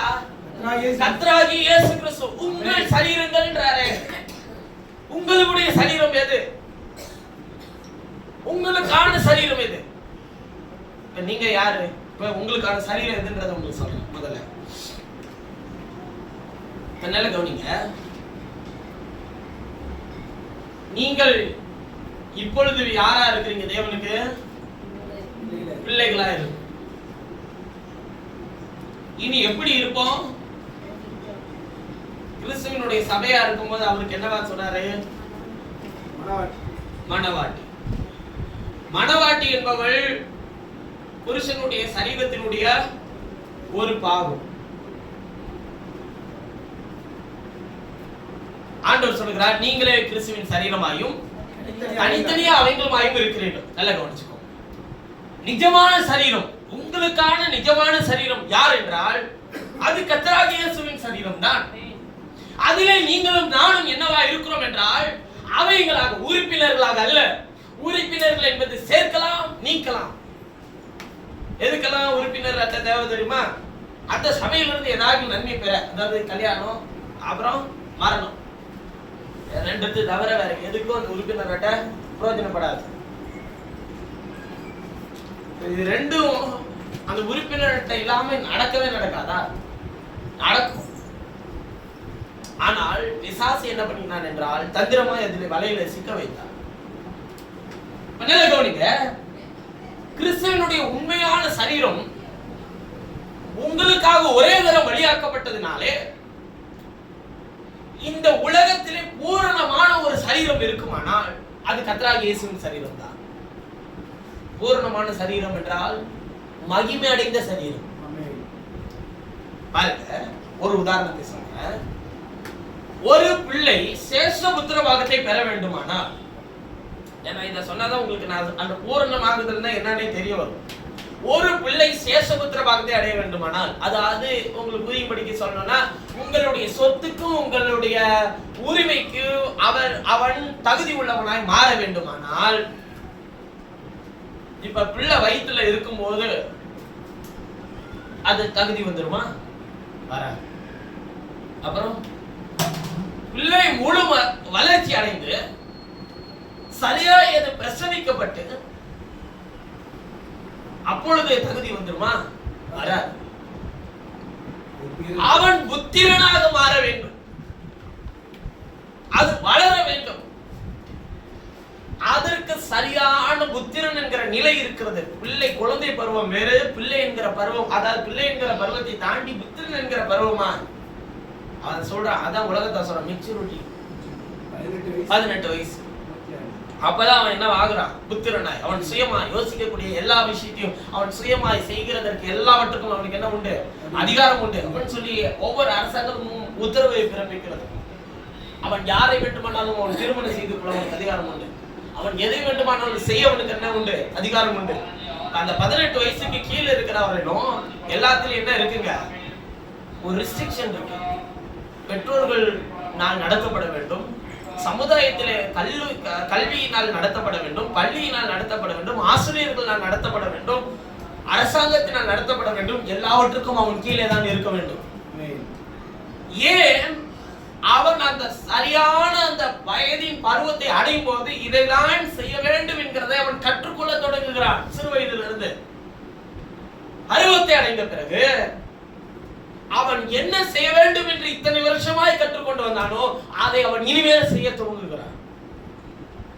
வித்தியாசமா ஏதாச்சும் செய்ய முயற்சி பண்ணா என்ன பண்றாங்க? ஒன்னே சிறை தண்டனை தான், இல்ல ஃபைன், பனிஷ்மெண்ட். இதுதான் நடக்குது. நல்ல வேலைக்கு போங்க. நமக்கு நாம் இப்பொழுது என்ன வாயிட்டோம்? பிள்ளைகளா இருக்கும். ஆனா இங்க நாம் என்ன வளர்ச்சி அடைய வேண்டும் என்பதை நாம் யாரிடத்திலிருந்து என்ன பண்ணணுங்க? கற்றுக்கொள்ள வேண்டும். யாரிடத்திலிருந்து? கிறிஸ்துவின் இடத்திலிருந்து. அவரிடத்திலிருந்து நாம் கற்றுக்கொள்ள தேவன் நம்மை புத்திரர்களாக மாற்றுகிறார். யார் தேவ ஆவியினால் நடத்தப்படுகிறார்களோ அவர்கள் தேவனுடைய புத்திரராய் இருக்கிறார்கள். இந்த உலகத்திலே ஜீவிக்கிற ஒவ்வொரு நாளும் நீங்கள் உங்கள் சரீரத்துக்கு செய்யும் உண்மையான ஆராதனை நாம் செய்கிறோமா என்பதை நாம் சோதித்து பார்க்க வேண்டிய கட்டாயத்தில் நாம் ஜீவிக்கிறோம். ஏனென்றால் பலிபீடத்துக்கு முன்பாக வரும்போது இந்த சரீர பிரகாரமான மனிதன் ஒன்றுமே இல்லை. அங்கே நமக்கு முன்பாக நிஜமான ஒரு சரீரம் இருக்கிறது. அந்த சரீரம் தான் நம்மை பலிபீடத்துக்கு முன்பாக கொண்டு வந்து நிறுத்தி இருக்கிறது. பழைய ஏற்பாட்டு முழுவதுமாய் ஆராதனை செய்த ஒரு நபரையும் அவர்கள் செலுத்தின எந்த பலிகளும் அவர்களை பூரணப்படுத்தவே இல்லை. ஆனால் நமக்காக நிஜமான ஒரு சரீரம் இந்த உலகத்திலே வந்தது. அந்த சரீரம் நம்மை பூரணப்படுத்தும்படிக்கு வந்தது. அந்த சரீரம் உலக தோற்றத்துக்கு முன்னதாகவே ஆயத்தம் பண்ணப்பட்டிருந்த சரீரம். அந்த சரீரம் மெய்யான அபிஷேகத்தை பெற்றிருந்த சரீரம். அந்த சரீரம் தான் நமக்காக 2000 வருஷத்துக்கு முன்பாக வெளிப்படுத்தப்பட்ட மாம்சத்தில் வந்த கர்த்தராகிய இயேசு கிறிஸ்து அவர்தான் தேவன், அவர்தான் தேவனுடைய குமாரன் என்று அழைக்கப்பட்டார். ஏன் அவர் குமாரன் என்று அழைக்கப்பட்டார்? நீங்களும் நானும் குமாரரும் குமாரத்திகளுமாய் மாற்றப்படுகிறதற்காக. எபிரேயர் 2வது அதிகாரம் 14வது வசனத்தில் வாசிக்கும் போது அவர் தெளிவாக சொல்கிறார், ஆகையால் ஆதலால் பிள்ளைகள் மாம்சத்தின் இரத்தத்தை உடையவர்களாய் இருக்க அவரும் அவர்களைப் போல மாம்சத்தின் இரத்தத்தை உடையவரானார். அப்ப தேவன் உங்களை பிள்ளைகளாக மாற்றுகிறதற்காக அவர் பிள்ளையாகவே இந்த உலகத்தில் வந்தார். பூரணமாகுதல் என்றால் பிள்ளையா மாத்திரத்தோட இயேசுவோட வேலை முடிஞ்சு போச்சா அப்படின்னு சொல்லி கேட்டா இல்ல. என்ன ஆக்கணுங்க உங்களைய? பூரணமாக்கணும்ல. ஆசிக்கலாம் ஒரு வசனத்தை. யோவான் சுவிசேஷம் கடந்த வாரம் நான் இதுதான் உங்களோடு கூட அடிக்கோடிட்டு காண்பிக்க விரும்பினேன். 10வது அதிகாரம் 10வது வசனத்திலிருந்து வாசிக்கிறோம். யோவான் 10:10. திருடன் திருடவும் கொல்லவும் அழிக்கவும் வருகிறான். திருடன் திருடவும் கொல்லவும் அழிக்கவும் வருகிறானே என்று வேற எதுக்கு வரமாட்டான். நானும் அவைகளுக்கு ஜீவன் உண்டாயிருக்கவும் அது பரிபூரணப்படவும் வந்தேன். அந்த ஜீவன் பரிபூரணப்படவும் வந்தேன் என்று அவர் சொல்லுகிறார். இப்ப எதை பரிபூரணப்படுத்த வந்திருக்கிறாரா? ஜீவனை. நீங்க பொல்லாங்கனால் உண்டாயிருக்கிறீங்களா தேவனால் உண்டாயிருக்கிறீங்களா அப்படின்னா, நாம் தேவனால் உண்டாயிருந்தால் தேவன் உங்களை பரிபூர்ணப்படுத்துவார். பொல்லாங்கனால் உண்டாயிருந்தால் உங்களை தேவன் ஒரு நாளும் என்ன பண்ண முடியாதுங்க, பரிபூர்ணப்படுத்த முடியாது. ஏனென்றால் இப்ப இப்ப இப்ப தேவனால் உண்டாகாதவன் தேவனை ஆராதிக்க முடியுமா? முடியாதா? முடியுமா? முடியாதா? முடியுங்க. தேவனால் உண்டாகாதவன் தேவனை ஆராதிக்க முடியும், பலிபீடத்துக்கு வர முடியும், பலி செலுத்த முடியும், கர்த்தரை தொழுது கொள்ள முடியும், விசுவாசம் வைக்க முடியும், நன்மையை பெற்றுக்கொள்ள முடியும். யூதாஸ் காரியத்தை எல்லாத்தையும் பெற்றுக்கொண்டானா இல்லையா? தாய் பலிபீடத்துக்கு வந்தானா இல்லையா? சவுல் தேவனால் தேர்ந்தெடுக்கப்பட்ட ராஜாவா? இல்லை. சாமுவேல் சொல்ற நான் இவனை தேர்ந்தெடுக்கலன்ட்டாரு. அவர் தேர்ந்தெடுத்த முதல் ராஜா யாருங்க? தாவீது. சவுலை எதுக்கு அவர் சூஸ் பண்ணி கொடுத்தாரு தெரியுங்களா? நீங்க போய் வாசிச்சு பாருங்க. அவர் சொல்றாரு, ஜனங்கள் உன்னை தள்ளவில்லை என்னை தள்ளினார்கள், அதனால் அவர்கள் கண்களுக்கு உள்ளாகவும் அவர்கள் விழாக்கு சவுக்காவும் இருக்கும்படிக்கு இவனை நான் தேர்ந்தெடுத்தேன்றாரு. யாருக்கு சவுக்கா இருக்கிறதுக்கு? அந்த இஸ்ரவேலனுக்கு. நாம சில நேரத்தில் நினைச்சுக்கிறோம் தேவன் தேர்ந்தெடுத்ததா எல்லாமே இருக்கு அப்படி நம்ம நினைச்சுக்கிறோம். இல்ல, தேவன் சில தீமையை கூட அவர் தேர்ந்தெடுத்துதான் வைத்திருக்கிறார். அவருடைய தீர்மானத்தை நிறைவேற்ற. ஆனால் இப்ப நம்ம பரிசோதிக்க வேண்டியது எதுன்னா, நாம பெற்றிருக்கிற ஜீவன் தேவனால் உண்டானதா அல்லது உலகத்தின் அதிபதியினால் உண்டானதா என்பதை நம்ம பரிசோதித்து பார்க்கணும். நம்ம பக்கத்துல இருக்கிறவன் தேவனுடைய ஜீவனை பெற்றுக்கொண்டானா அல்லது இவர்கள் பிசாசினால் உண்டானவர்களா தேவனால் உண்டானவர்களா என்பதை பரிசோதிக்க தேவையில்லை. தேவனால் உண்டானவன் என்ன செய்ய மாட்டான்? பாவம் செய்ய மாட்டான். பொல்லாங்கன் அவனை தொடான். பொல்லாங்கன் யாரை தொடான்? தேவனால் பிறந்தவனை. யார் தொட முடியாது? நல்ல மறுபடியும் சொல்லுங்க, யார் தொட முடியாது? பொல்லாங்கன் அவனை தொடான். 30 வருஷம் விசுவாசி, 20 வருஷம் விசுவாசி, யார் தொட்டாச்சு? பிசாசு தொடுறாங்க. பிசாசு போட்டு எங்க ஒரு மானி போட்டு என்ன பண்றா? அலக்கரிக்கிறான். யோபுவை தொடுக்கிறதுக்கு கர்த்தர் அனுமதி கொடுத்தாருல பிரதர், அது மாதிரி இருக்குமோ ஒருவேளை? நாம் எல்லாரும் இங்க யோபு இல்ல. யோபு என்ன செய்தான்? தனக்காகவும் தன் பிள்ளைகளுக்காகவும் அவர்கள் தெரிந்து செய்த பாவத்திற்காக, ஒருவேளை அறியாமல் செய்த பாவங்களுக்காக கூட அவன் நாள்தோறும் தினந்தோறும் பலிபீடத்திலே பலி செலுத்துகிறவனாக இருந்தான். அவன் உத்தமத்திலே தரித்திருந்தான். உதடுகளினால கூட அவன் என்ன செய்யலையா? பாவம் செய்யல. அப்படிப்பட்ட யோபுவை தொடுகிறதற்கு தேவன் பிசாசுக்கு அனுமதி கொடுத்தார். எதை தொட? ஜீவனை தொடவா? சரீரத்தை தொடுகிறது. உண்டான எல்லாவற்றையும் வேலையை எடுத்து போட்டார். பொல்லாங்கன் அவனை தொடான். யோபுவை பொல்லாங்கன் தொட முடியலை. எங்க தெரியுமா? ஜீவனை. உன் ஜீவன் தேவன் கொடுத்தது என்றால் உனக்குள் இருக்கும் ஜீவன், அதாவது இந்த சரீரத்திலே துடித்துக் கொண்டிருக்கிற இந்த ஜீவன் அல்ல, உனக்குள்ளே உன் ஆத்மாவுக்குள்ளே கொடுத்திருக்கிற ஜீவன் தேவன் கொடுத்தது என்றால் அதை உலகத்தின் அதிபதி ஒரு நாள் தொட முடியாது. ஆனால் காயின் என்ன செய்தான்? அல்ல கவனிங்க, நீ நன்மை செய்தால் மேன்மையிலேயோ பாவம் வாசற்படியில் படுத்திருக்கிறது என்று கர்த்தர் அவனை எச்சரித்தார். எச்சரித்தும் தன் சகோதரனாகிய ஆபேலை என்ன பண்ணினான்? கொலை செய்தான். அப்ப கர்த்தர் விசாரிக்கிறார், உன் சகோதரனாகிய ஆபேல் எங்கே? அவனுக்கு நான் காவலாளியோ? நல்லா விளங்கிக்கோங்க, இவ்வுலகத்தின் அதிபதியினுடைய ஜீவனை பெற்றுக் கொண்டிருக்கிறவன் தான் செய்த காரியத்தை நியாயப்படுத்த என்ன வேண்டுமானாலும் செய்வான். ஆனால் தேவனால் பிறந்தவனோ மனம் கசந்தாலுதான். பேதுரு மறுதலித்தனே என்று சொல்லி மனம் கசந்தாலுதான். பாவியான மனுஷன் என்னை விட்டு போய்விடும் என்று சொன்னான். என் ஆடுகளை மேய்ப்பாயா, என் நாட்டுக்குட்டிகளை மேய்ப்பாயா என்று கர்த்தர் சொன்னார். இருதயத்தை கடினப்படுத்தாத. யார் என்பதை தேவனுக்கு முன்பாக காண்பித்துக் கொண்டு இருக்கிறார்.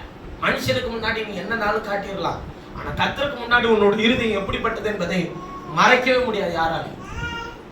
இருதயம் கடினப்பட்டிருக்கிறது என்றால், ஒருவேளை நீ எவ்வளவு நல்லவர்களாக நீங்கள் வெளியே காண்பித்தாலும் உள்ளந்திரியங்களை ஆராய்ந்தறிகிற கர்த்தர் உங்களோடு கூட இருக்கிறார். அவர் இருதயத்தின் நினைவுகளை அவர் ஆராய்ந்து பார்க்கிறது. இயேசு சொல்லுகிறார், நான் ஆடுகளுக்காக ஜீவனை கொடுக்கிறேன்.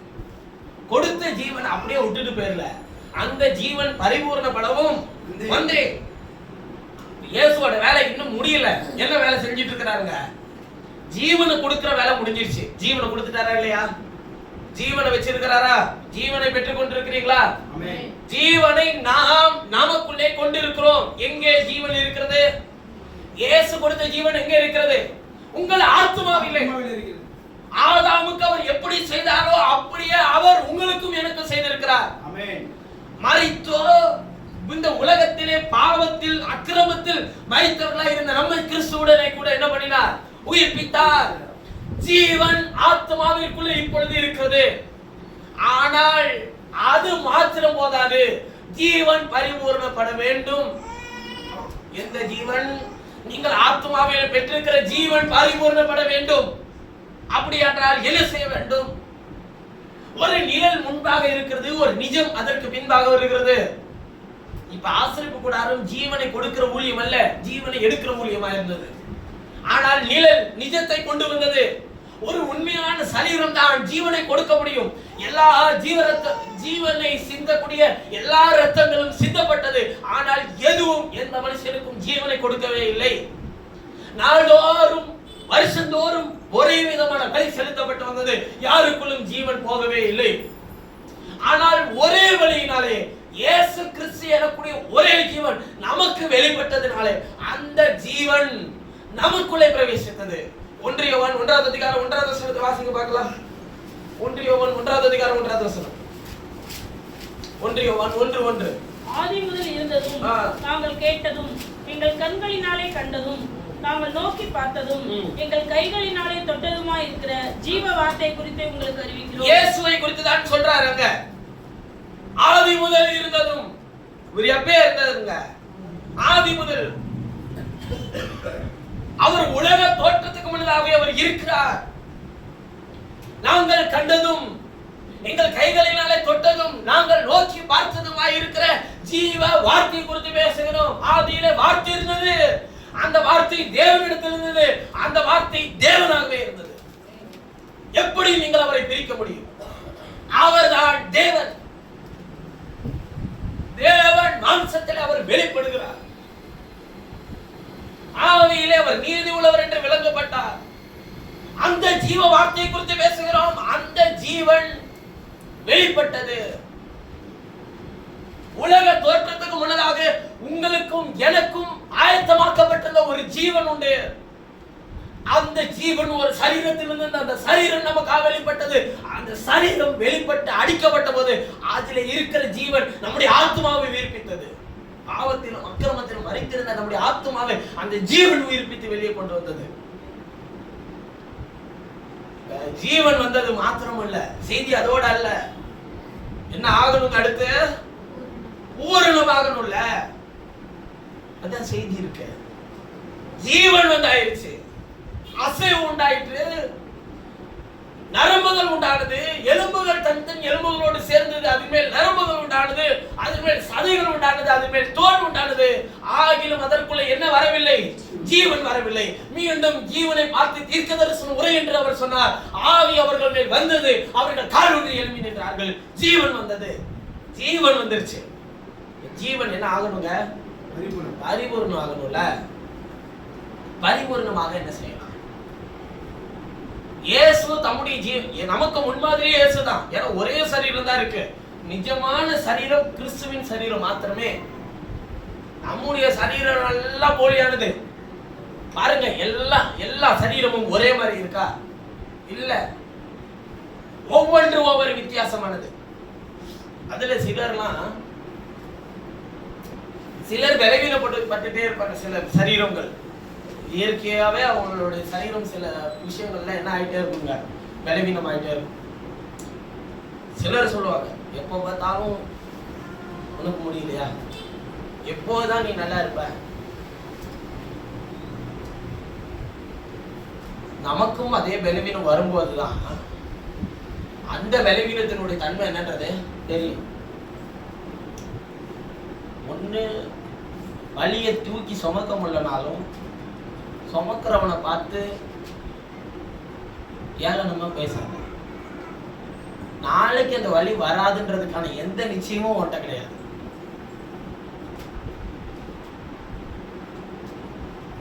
ஒண்ணு உதவி செய்யும், இல்லைன்னா பேசாம ஜோம் பண்ணு, காயப்படுத்தாது. ஆனால் வலியும் வேதனையும் இருக்கிற கர்த்தருடைய பரிசுத்தவான்களே, உங்களுக்காக ஒரு நிஜமான சரீரம் இருக்கிறது. அதற்குள்ளே பிரவேசிக்க போகிற ஒரு அற்புதமான நாள் வந்தால் அங்கே எல்லா வேதனைகளுக்கும் எல்லா வலிகளுக்கும் அதுதான் ஒரே தீர்வு. அந்த சரீரத்தில் தான் கர்த்தர் இப்பொழுது உங்களையும் என்னையும் வைத்திருக்கிறார். நித்தியமாய் அதில தான் வைத்திருக்கவும் போகிறார். எப்படி அவர் பூரணப்படுத்தினார் தன்னுடைய சரீரத்தை? கொஞ்சம் பொறுமையாயிருக்கும். ஜீவனை கொடுக்க இயேசு மாம்சத்தில் வந்தார் என்று நீங்கள் நினைக்காதீர்கள். அது ஒரு சின்ன வேலைதான் அவர் செய்தது. ஆனால் இயேசு என்ன செய்தார்? யோவானுக்கு சுவிசேஷம் கொஞ்சம் டைம் எடுத்துக்கிறேன், ஒரு 1/4 மணி நேரம் எடுத்துக்கிறேன், சரிங்களா? யோவானுக்கு சுவிசேஷம் 14வது அதிகாரம் முதல் 2 வசனத்தை வாசிக்கலாம். உங்கள் இருதயம் கலங்காதிருப்பதாக. 3வது வசனம் வரையில வாசிக்கலாம். உங்கள் இருதயம் கலங்காதிருப்பதாக. உங்கள் இருதயம் கலங்காதிருப்பதாக. தேவனிடத்தில் விசுவாசமாய் இருங்கள். தேவனிடத்தில் விசுவாசமாய் இருங்கள். என் பிதாவினுடைய அநேக வாசஸ்தலங்கள் உண்டு. இதை குறித்து நான் உங்களிடத்தில் பலமுறை பேசியிருக்கிறேன். இருந்தாலும் நான் இதை இந்த இடத்தில் உங்களோடு கூட பேச நான் விரும்புகிறேன். என் பிதாவின் வீட்டில் அநேக வாசஸ்தலங்கள் உண்டு. அப்படி இல்லாதிருந்தால் நான் உங்களுக்கு சொல்லியிருப்பேன். ஒரு ஸ்தலத்தை உங்களுக்காக ஆயத்தம் பண்ண போகிறேன். நான் போய் உங்களுக்காக ஸ்தலத்தை ஆயத்தம் பண்ணின பின்பு நான் இருக்கிற இடத்திலே நீங்களும் இருக்கும்படி நான் மறுபடியும் வந்து உங்களை என்னிடத்தில் சேர்த்துக் கொள்வேன். நான் போகிற இடத்தை அறிந்திருக்கிறீர்கள், வழியையும் அறிந்திருக்கிறீர்கள் என்றார். போதும். என்ன சொல்றாரு? உங்கள் இருதயம் கலங்காதிருப்பதாக. தேவனிடத்தில் விசுவாசமாயிருங்கள், என்னிடத்தில் விசுவாசமாயிருங்கள். என் பிதாவின் வீட்டில் அநேக வாசஸ்தலங்கள் உண்டு. அப்படி இல்லாதிருந்தால் நான் உங்களுக்கு சொல்லி இருப்பேன். ஒரு ஸ்தலத்தை உங்களுக்காக ஆயத்தம் பண்ண போகிறேன். நான் போய் உங்களுக்காக ஒரு ஸ்தலத்தை ஆயத்தம் பண்ணின பின்பு நான் இருக்கிற இடத்துல நீங்களும் இருக்கும்படி நான் மறுபடியும் வந்து உங்களை என்னிடத்தில் சேர்த்துக் கொள்வேன். பரிபூர்ணப்படுத்தவர் வருகிறார். இப்ப இவர் ஸ்தலத்தை எங்க ஆயத்தம் பண்ண போகிறார்? பிதாவின் வீட்டில் அநேக வாசஸ்தலங்கள் உண்டு என்று இயேசு சொல்லுகிறார். இப்ப நீங்க ஏற்கனவே கேட்டவங்க இல்லையா, அதனால நீங்க இப்ப டக்கு டக்குன்னு பதில் சொல்லணும். பிதாவின் வீட்டில் அநேக வாசஸ்தலங்கள் உண்டு என்று அவர் எதை சொல்லுகிறார்? யார சொல்றாரு? நம்மளையா? அவரை சொல்றாரா? பிதாவின் வீட்டில் அநேக வாசஸ்தலங்கள் உண்டு என்று அவர் யாரை சொல்லுகிறார்? அப்படி இல்லாதிருந்தா நான் உங்களுக்கு சொல்லியிருப்பேன், ஒரு ஸ்தலத்தை உங்களுக்கு ஆயத்தம் பண்ண போறேன்னு அவர் சொல்றேன். இப்ப நம்ம அவர் ஆயத்தம் பண்ண போற சரளத்தை விட்டுருவோம். அவர் பிதாவின் வீட்டில் அநேக வாசஸ்தலங்கள் உண்டுன்றார்ல, அவர் என்ன வாசஸ்தலத்தை சொல்லுகிறார்? தேவன் எங்கே வாசப்படுகிறார்? தேவனுடைய வாசஸ்தலம் எது? மனுஷர்கள்.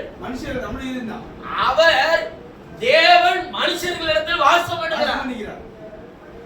அப்படியானால் தேவனுடைய வாசஸ்தலம் என்று அவர் சொல்லுகிறது யார் என்றால், அநேக வாசஸ்தலம் என்பது ஆதாம் தொடங்கி ஒவ்வொரு மனுஷர்களும் முதலாய் தேவன் வாசமணியின ஒரு சரீரமாக அவர் ஆதாமை வைத்தார்.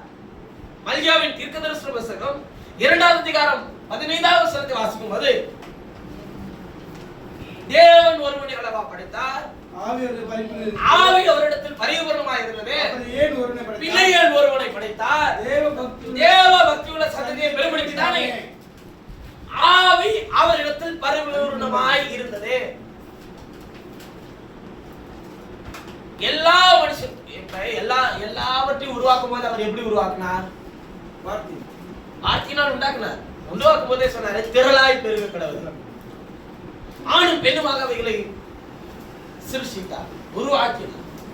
ஜோடி ஜோடியாக தங்கள் தங்கள் ஜாதியினுடைய விதை தரும் சகலவித விருட்சங்களும் உண்டாக கடவுள். மனுஷங்களை அப்படி உண்டாக்கி இருக்கலாம். ஆவி அவரிடத்தில் எப்படி இருக்குதா?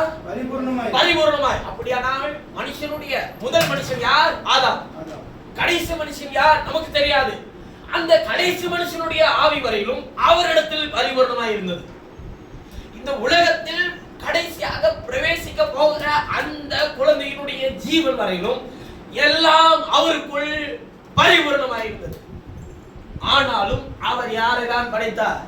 ஒருவனை தான் படைத்தார். தேவனுடைய வாசஸ்தலம் மனுஷர்களிடத்தில் இருக்கிறது. பிதாவின் வீட்டில் அநேக வாசஸ்தலங்கள் அவர் சொல்றது என்னன்னா, எல்லா மனுஷரையும். ஆதாம், ஏனோக்கு, ஆபிரகாம், நோவா, மோசே, தீர்க்கதரிசிகள், பரிசுத்தவான்கள், அப்போஸ்தலர்கள் எல்லாரும் இருந்தார்கள். ஆனால் நீங்களும் நானும் வாசம் பண்ணக்கூடிய வாசஸ்தலம் ஏதாவது இருக்கிறதா? ஆபிரகாமுக்குள்ளே வாசம் பண்ண முடியுமா? ஆதாமுக்குள்ளே வாசம் பண்ண முடியுமா? எலியா எலிசாவுக்குள்ளே வாசம் பண்ண முடியுமா? மோசேக்குள்ளே வாசம் பண்ண முடியுமா? எந்த மனுஷனுக்குள்ளும் நீங்களும் நானும் வாசம் பண்ண முடியாது. நீங்களும் நானும் வாசம் பண்ணும்படிக்கு உருவாக்கப்பட்ட ஆயத்தம் பண்ணப்பட்ட ஒரு நிஜமான சரீரம் இருக்குமானால் அது கர்த்தராகிய இயேசு கிறிஸ்துவினுடைய சரீரமே. ஆமென். மோசே சொல்லவில்லை என் சரீரத்தில் நீங்கள் வாசமாயிருப்பீர்கள் என்று. எலியா சொல்லவில்லை என் சரீரத்தில் நீங்கள் வாசமாயிருப்பீர்கள் என்று. இயேசு சொல்கிறார், நான் போய் உங்களுக்காக ஒரு ஸ்தலத்தை ஆயத்தம் பண்ண போகிறேன். இவர் எங்க போனார்? இந்த வசனத்தை சொல்லும்போது அவர் எங்க போகிறார்? அவர் உயிர் தெழுந்து போகவில்லை. அவர் மாம்சத்திலே உயிரோடு இருக்கும்போது சொல்லப்பட்ட வார்த்தை இது. பாருங்கள், உயிரோடு இருந்த மனுஷனை பார்த்து தோமா கேட்கிறார், ஆண்டவரே நீ போகிற இடத்தை அறியோமே, வழியை நாங்கள் எப்படி அறிவோம்? இயேசு சொல்லுகிறார், நானே வழி சத்தியம் ஜீவனுமாய் இருக்கிறேன். அடுத்து பிலிப்பி கேட்கிறான், ஆண்டவரே பிதாவை எங்களுக்கு காண்பியும், அது போதும் எங்களுக்கு. அதற்கு இயேசு சொன்னார், பிலிப்பே இவ்வளவு காலம் நான் உங்களுடனே கூட இருந்தும் நீங்கள் இதை அறியவில்லையா? என்னை கண்டவன் பிதாவை கண்டான். அப்படி இருக்க பிதாவை எங்களுக்கு காண்பியும் என்று நீ எப்படி சொல்லுகிறாய்? நான் பிதாவிலும் பிதா என்னிலும் இருக்கிறது நீ விசுவாசிக்கிறது இல்லையா? நான் உங்களுடனே சொல்லுகிற வசனங்கள் சத்திய சுயமாய் சொல்லவில்லை. என்னிடத்தில் வாசமாய் இருக்கிற பிதாவானவரே இந்த கிரியைகளை செய்து வருகிறார். நான் பிதாவிலும் பிதா என்னிலும் இருக்கிறதை நம்புங்கள். அப்படி இல்லாதிருந்தால் என் கிரியைகள் நிமித்தமாவது அதை என்ன பண்ணுங்கள், நம்புங்கள்.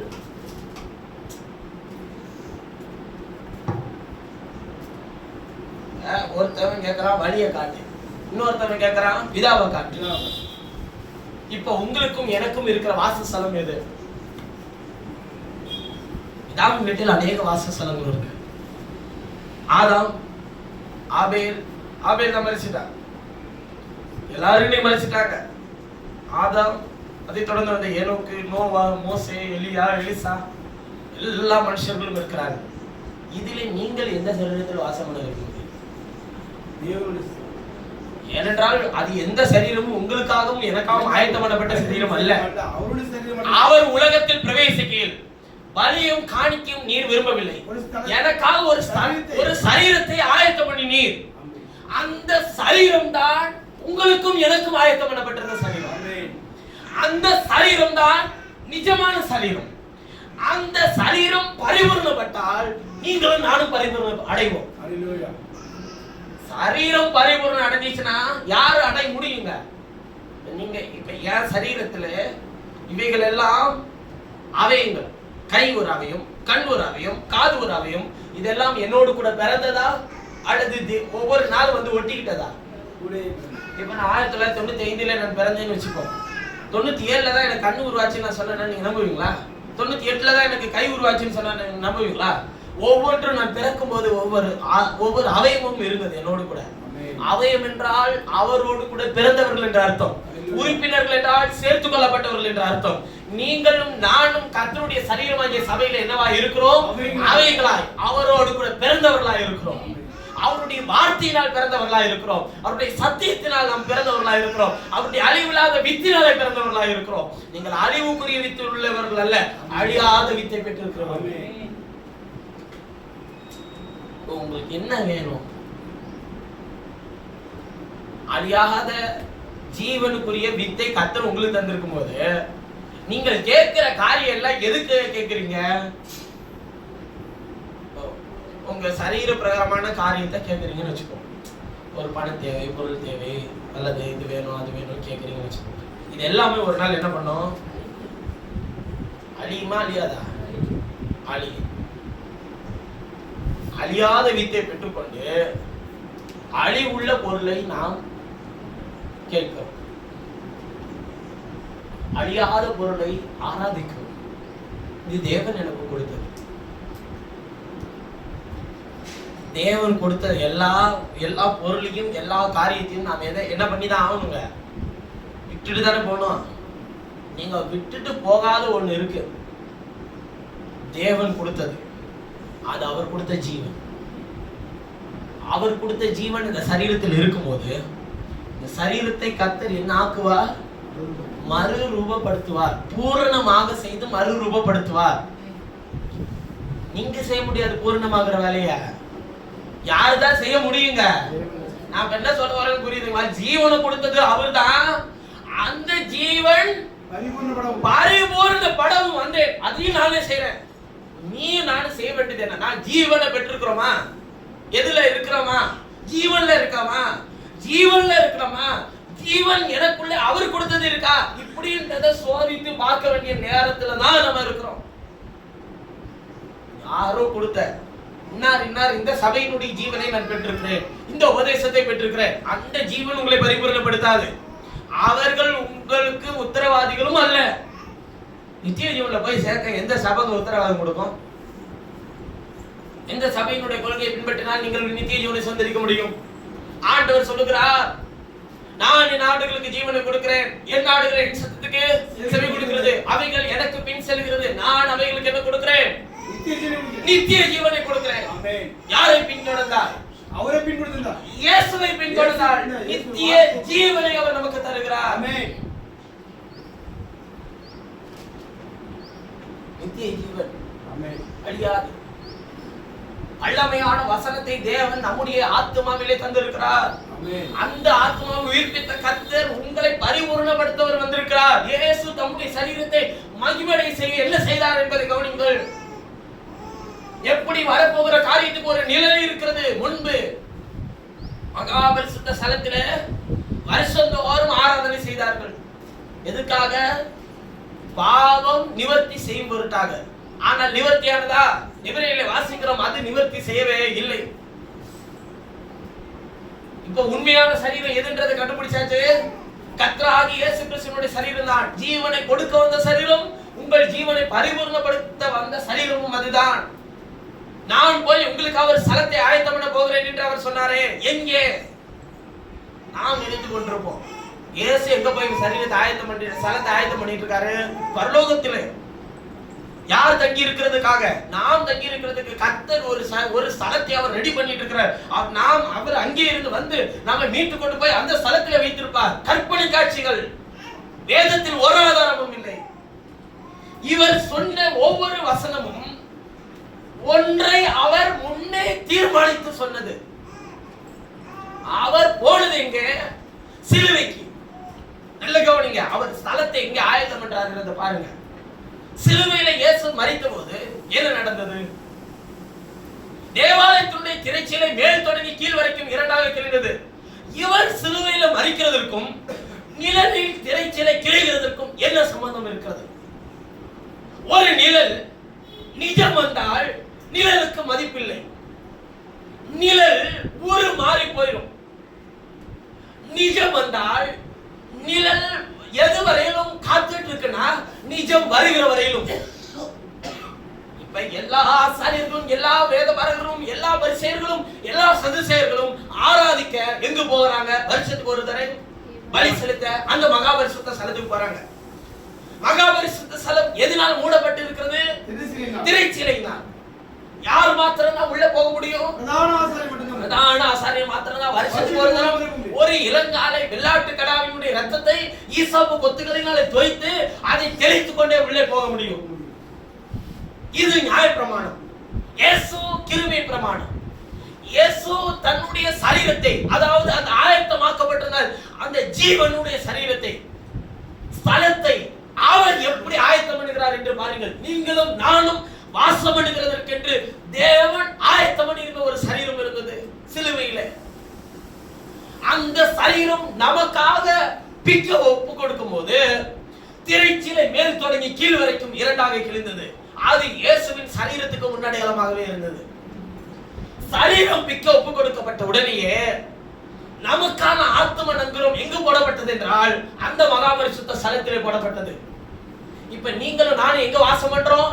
யாரும் பிரவேசிக்க கூடாதபடிக்கு இருக்கிற அந்த மகாபரிசுத்த ஸ்தலத்தில் தேவன் மாத்திரம் வாசம் பண்ணின அந்த மெய்யான ஸ்தலத்தில் தேவன் உங்களை மேலும் கொண்டு போய் சேர்த்தார்.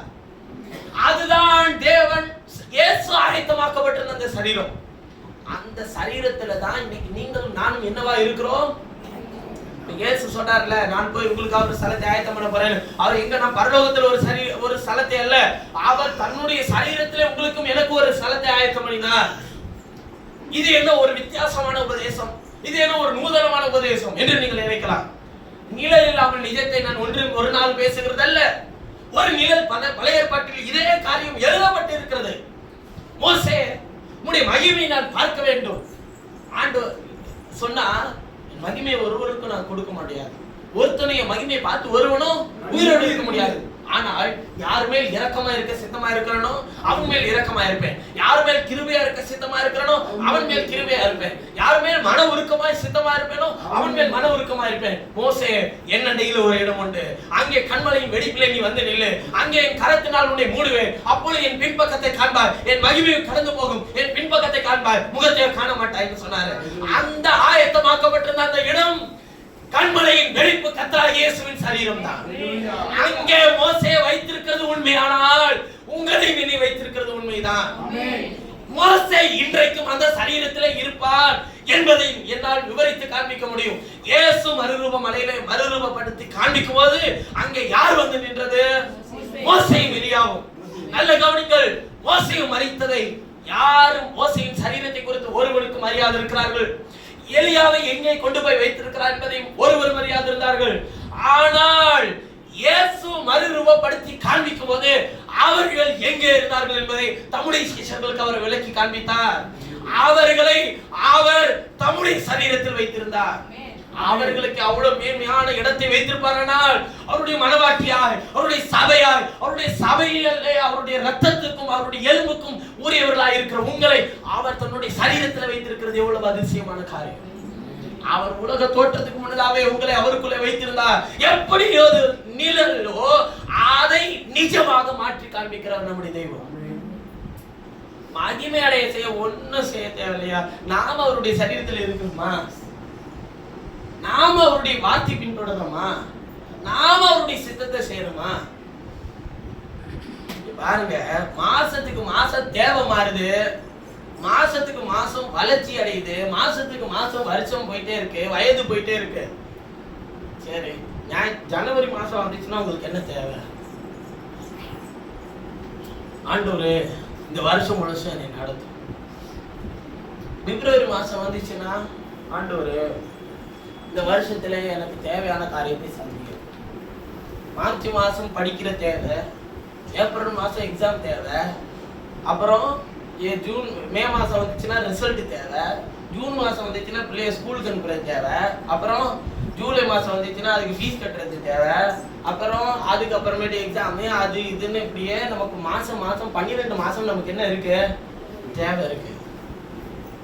ஆண்டவர் இதை சந்திக்கிறதுக்காக உங்களுக்காக ஜீவனை கொடுத்து பரிபூரணப்படுத்தினாரா? இதெல்லாம் உங்களுக்கு நீ கேள்வி நாமத்தினால எதை கேட்டாலும் நான் அதை உனக்கு தரேன்னு சொன்னாரா? எதை கேட்டாலும் அவர் எதை சொன்னாரு? பொல்லாதவர்களாகிய நீங்களே உங்கள் பிள்ளைகளுக்கு நல்ல ஈவுகளை கொடுக்க அறிந்திருக்கும் போது தமிழத்தில் வேண்டிக் கொள்கிறவர்களுக்கு அவர் எதை கொடுப்பாரா? பரிசுத்த ஆவியை. எதுக்கு தராரா? சகல சத்தியத்துக்கு நேராக நடத்துறதுக்கு. நான் மறுபடியும் சொல்றேங்க, இந்த தேவைகளுக்காக உங்களை அழைக்கவே இல்லை.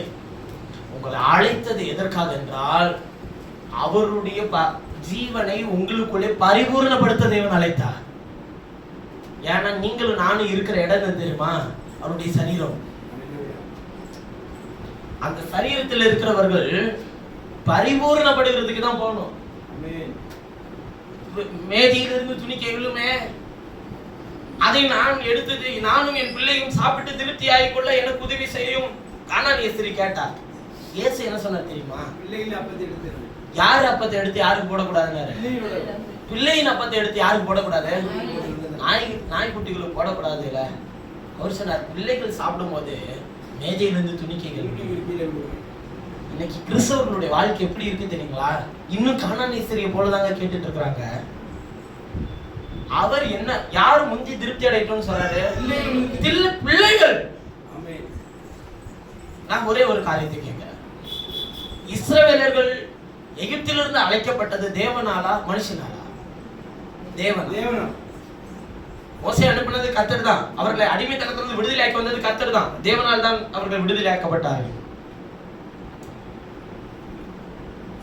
செங்கடலை பிளக்க வேண்டும் என்று மனுஷர்கள் கேட்டாங்களா? தேவன் பிளந்து விட்டார். பிளந்து வழி நடத்தினார். தேவன் தான் பிளந்து வழி நடத்தினார். நல்ல கவனிச்சுக்கோங்க. அடுத்து நடக்கிற சம்பவத்தை கவனிங்க. ஆனா இவன் கேட்ட ஏதாச்சும் இவனுக்கு ஆசீர்வாதமா இருந்துச்சா? தண்ணி கேட்ட ஆசீர்வாதமா இருந்துச்சா? காலையில எழுந்து உட்கார்ந்து ஓ என்று அழுதான். கர்த்தர் பரீட்சை பார்த்தான்னு சொல்லி பைபிள் சொல்லுது. இவ்வளவு பேருக்கு தண்ணீரை நீர் எப்படி கொடுப்பீர் ஆண்டவரே?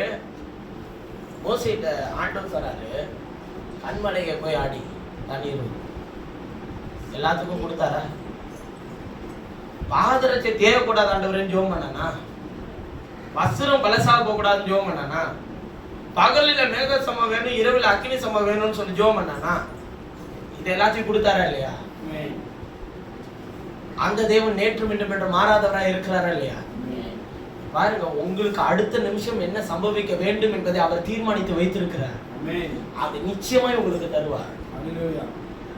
அது நன்மையானாலும் தீமையானாலும் அதை சந்தோஷமா ஏற்றுக்கொள்ளக்கூடிய இருதயத்தையும் கர்த்தர் தான் உங்களுக்கு தர வேண்டும். அதுல பயணம் செய்ய கர்த்தர் கூட இருந்தாருன்னா அதை உங்களால் ஏற்றுக்கொள்ள முடியுங்க. நீங்க ஏன் போராடுறீங்க? நீ பிள்ளையா? நீ நாய்க்குட்டியா? நாய்க்குட்டி போராடிட்டு இருக்கோம். பிள்ளை என்ன பண்ணாது? ஏன் போராடாது? அது தகப்பன் யார் என்பதை அறிந்திருக்கிறது. அது நாம் வேண்டிக் கொள்கிறவர் இன்னார் என்பதே அறிந்திருக்கிறது. இன்றைக்கு அநேக விசுவாச பிள்ளைகளாக இருக்கிறதை விட்டுவிட்டு இன்னும் கானானிய ஸ்திரீகள் சொன்ன, ஆனால் அவள் பிள்ளை ஆயிட்டாங்க. இஸ்ரவேலருக்குள்ளும் நான் இப்படிப்பட்ட விசுவாசத்தை காணவில்லைன்னு சொல்லி அவள் பிள்ளை ஆயிட்டா. ஆனால் இன்றைக்கும் தான் யார் என்பதை அறியாத அநேக கிறிஸ்தவர்கள் இருக்கிறார்கள். காரணம், அவர்கள் இருக்கிற ஸ்தானம் எது என்பதை அவர்களுக்கு விலகிக் கொள்ள யாராலும் கூடல. என்னவா வச்சிருக்கிறாங்கன்னா, ஆண்டவரை இவர் மேல இருக்கிறாரு, வந்துதான் நம்மளை எடுத்துட்டு போகும்போது கண்ணீர் மாறும், கஷ்டம் மாறும், வேதனை மாறும், துக்கம் மாறும், கவலை மாறும், எல்லாம் மாறும் அப்படின்னு நினைச்சிட்டு இருக்கிறாங்க. இப்பொழுதே நாம் அந்த சரீரத்திலே இருக்க வேண்டும். ஜீவன் வரணும்னா அந்த சரீரத்துல இருக்கணுமா இல்லையா? அப்புறம் தானே அந்த ஜீவன் பரிபூர்ணப்பட முடியும். சரீரத்துல இருக்கிறவர்கள் எப்படி கேட்கணும், எப்படி ஜெபம் பண்ணணும்? எனக்கு எதை வேண்டும் என்று நீ தீர்மானித்திருக்கிறீர்களோ அதை எனக்கு தான். இயேசு, பிதாவே இந்த பாத்திரம் என்னை விட்டு நீங்க கூடுமானால் நீங்க செய்யும், ஆகிலும் என்னுடைய சித்தத்தின்படி அல்ல உங்களுடைய சித்தத்தின்படி ஆகும். இப்ப இவருக்கு தெரியுமா தெரியாதா இந்த நேரம் இது சம்பவிக்க போகுதுன்றது தெரியுமா தெரியாதா? தெரியும். அவர் தன்னுடைய வாழ்க்கையின் ஒவ்வொரு அசைவையும் சரியாக இருந்திருந்தார். இன்னைக்கு குமாரர் குமாரத்திகளா இருக்கிற உங்களுடைய வாழ்க்கையிலும் அவர் எப்படி இருக்கிறார் என்பது உங்களுக்கு தெரியும். உங்களை எப்படி வழிநடத்த வேண்டும் என்பது அவருக்கு தெரியும். உங்களை எப்படி விசாரிக்க வேண்டும் என்று அவருக்கு தெரியும். உங்கள் தேவைகளை அவர் முன்னதாக என்ன பண்ணி வைத்திருக்கிறார்? ஆயத்தம் பண்ணி வைத்திருக்கிறார். அவர் ஆயத்தம் பண்ணினதை பொல்லாங்கன் ஒரு நாளும் தொட முடியாது. அதை அறிக்கை செய்யுங்கயா, அதை அறிக்கை செய்யுங்க. அப்பதான் பூர்ணமாக முடியும். நாம கிறிஸ்துவ போல நடக்காம எப்படி பூர்ணமாக முடியும்? அவரை பரீட்சை பார்த்தார்கள். அவர் பூர்ணமாகிறதை எங்கேயாக்கிலும் சோர்ந்து போக வைத்தாரா? பூர்ணமாக ஒன்றை மாத்திரம் உங்களுக்கு சொல்லி நான் செய்தி நிறைவு செய்யறேன். எலியா தீர்க்கதரிசி எடுத்துக்கொள்ளப்பட போகிறான் என்று அறிந்திருந்தான். எலிசா தீர்க்கதரிசியை தன்னுடைய ஸ்தானத்தில் அபிஷேகம் பண்ணு என்று கர்த்தர் சொல்லிட்டார். எலிசாவை அபிஷேகம் பண்ணினார். நான் எடுத்துக்கொள்ளப்பட போகிறேன், என் ஸ்தானத்தில் அபிஷேகம், உன்னை கர்த்தர் உன்னை என்னுடைய ஸ்தானத்தில் அபிஷேகம் பண்ண சொன்னார். அபிஷேகம் பண்ணிட்டார், அதாவது சால்வை எடுத்து போட்டார், அவ்வளவுதான். உனக்கு என்ன வேணும் அதை கேள், நான் தருகிறேன். எலிசா கேட்ட கேள்வி என்ன? கேட்ட விஷயம் என்ன? உன்னிடத்துல இருக்கிற ஆவின் வரம் எனக்கு ரெட்டிப்பா வேணும். அதுக்கு அவர் சொல்றாரு, நான் எடுத்துக்கொள்ளப்படுவதை நீ காண்பாயா, உனக்கு ரெட்டிப்பாய் அது கிடைக்கும். எடுத்துக்கொள்ளப்படுறதுக்கு முன்னாடி இவர் யாரை பின்தொடர்ந்து போக வேண்டியதா இருக்கு? எலியா எலிசாவை பின்தொடர வேண்டியதா, சாரி எலிசா எலியாவை பின்தொடர வேண்டியதா இருக்கு. போகும்போது பிரச்சனையா இருந்தது யார் நீங்க நினைக்கிறீங்க? மழை பெஞ்சிச்சு, அது எலிசாவுக்கு பிரச்சனையா இருந்துச்சு. வெயில் அடிச்சிச்சு, எலிசாவுக்கு பிரச்சனையா இருந்துச்சு. பள்ளமேடு பிரச்சனை இருந்துச்சு. அப்படியா? இல்ல, நல்ல கவனிங்க. தீர்க்கதரிசிகளின் புத்திரர்கள், ஏன் உம்முடைய ஆண்டவனை பின்தொடர்ந்து போகிறாய்? அவர்தான் எடுத்துக்கொள்ளப்பட போகிறாரு. அப்ப யாருக்கும் தெரியும்?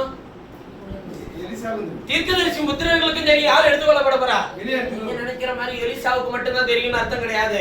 ஒட்டுமொத்த கிறிஸ்தவ உலகத்துக்கும் தெரியும் எடுத்துக்கொள்ளப்படுதல் ஒரு நாள் உண்டு என்று.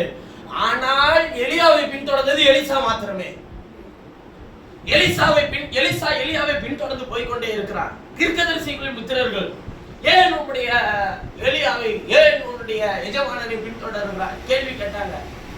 ஆகிலும் அவன் எதற்கும் பயப்படவே இல்லை. அவன் எலியாவை மாத்திரம் பின்தொடர்ந்து போகிறான்.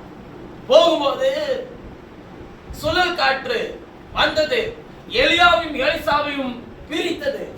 அக்னிமயமான குதிரைகளோடு வந்து எலியா எடுத்துக்கொள்ளப்பட்டு போகிறான். மேலே இருந்து ஒரே ஒரு சால்வை மாத்திரம் அவனுக்கு விழப்படுகிறது.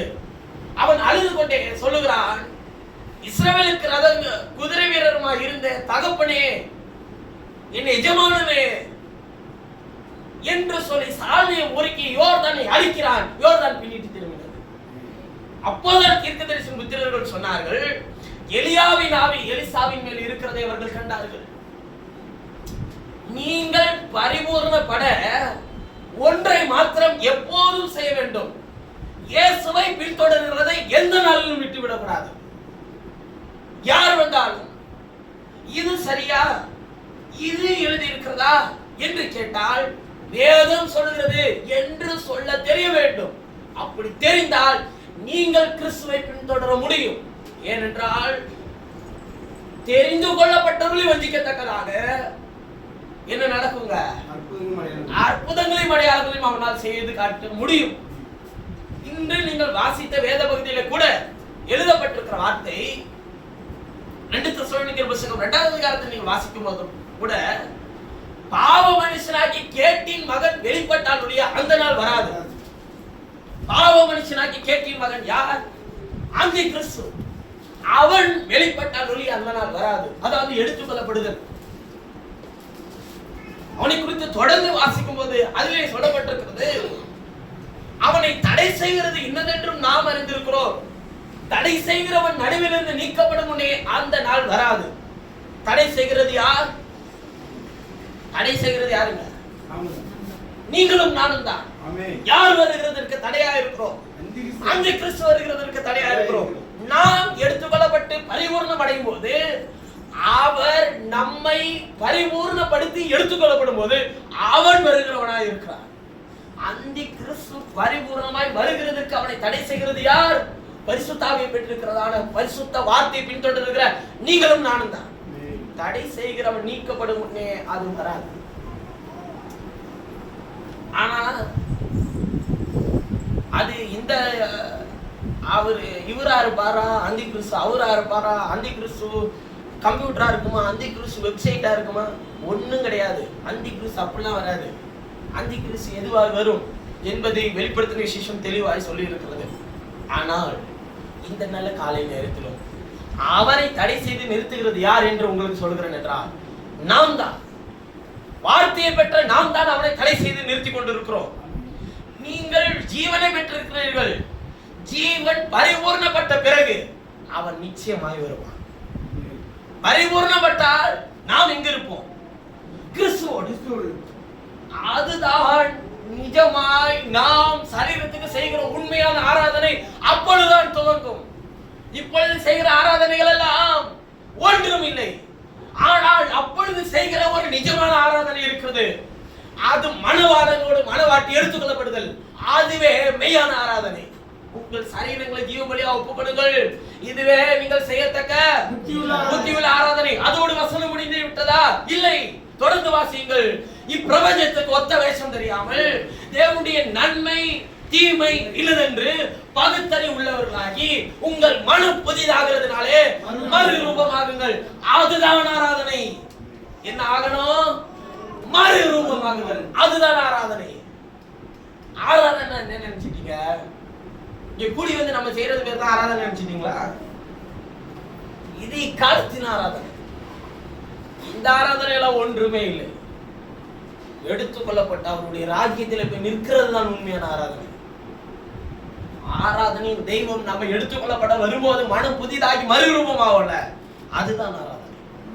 ஒவ்வொரு ஆராதனையும் மனம் புதிதாக்கப்படணும். வசனம் இப்படி சொல்லி இருக்கா, இது எழுதப்பட்டிருக்கா என்பதை பார்க்க நம்முடைய இருதயம் திருப்பப்படணும்.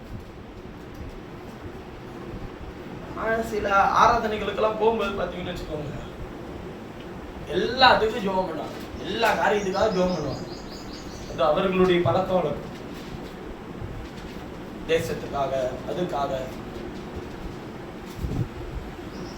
ஆராதனை பலிபீடத்துல வரும்போது தேவனும் அந்த மனுஷனும், அங்கே வேற யாரும் இல்லை. இவன் அவரை துதிக்க வேண்டும், அவர் அவனோடு பேச வேண்டும்.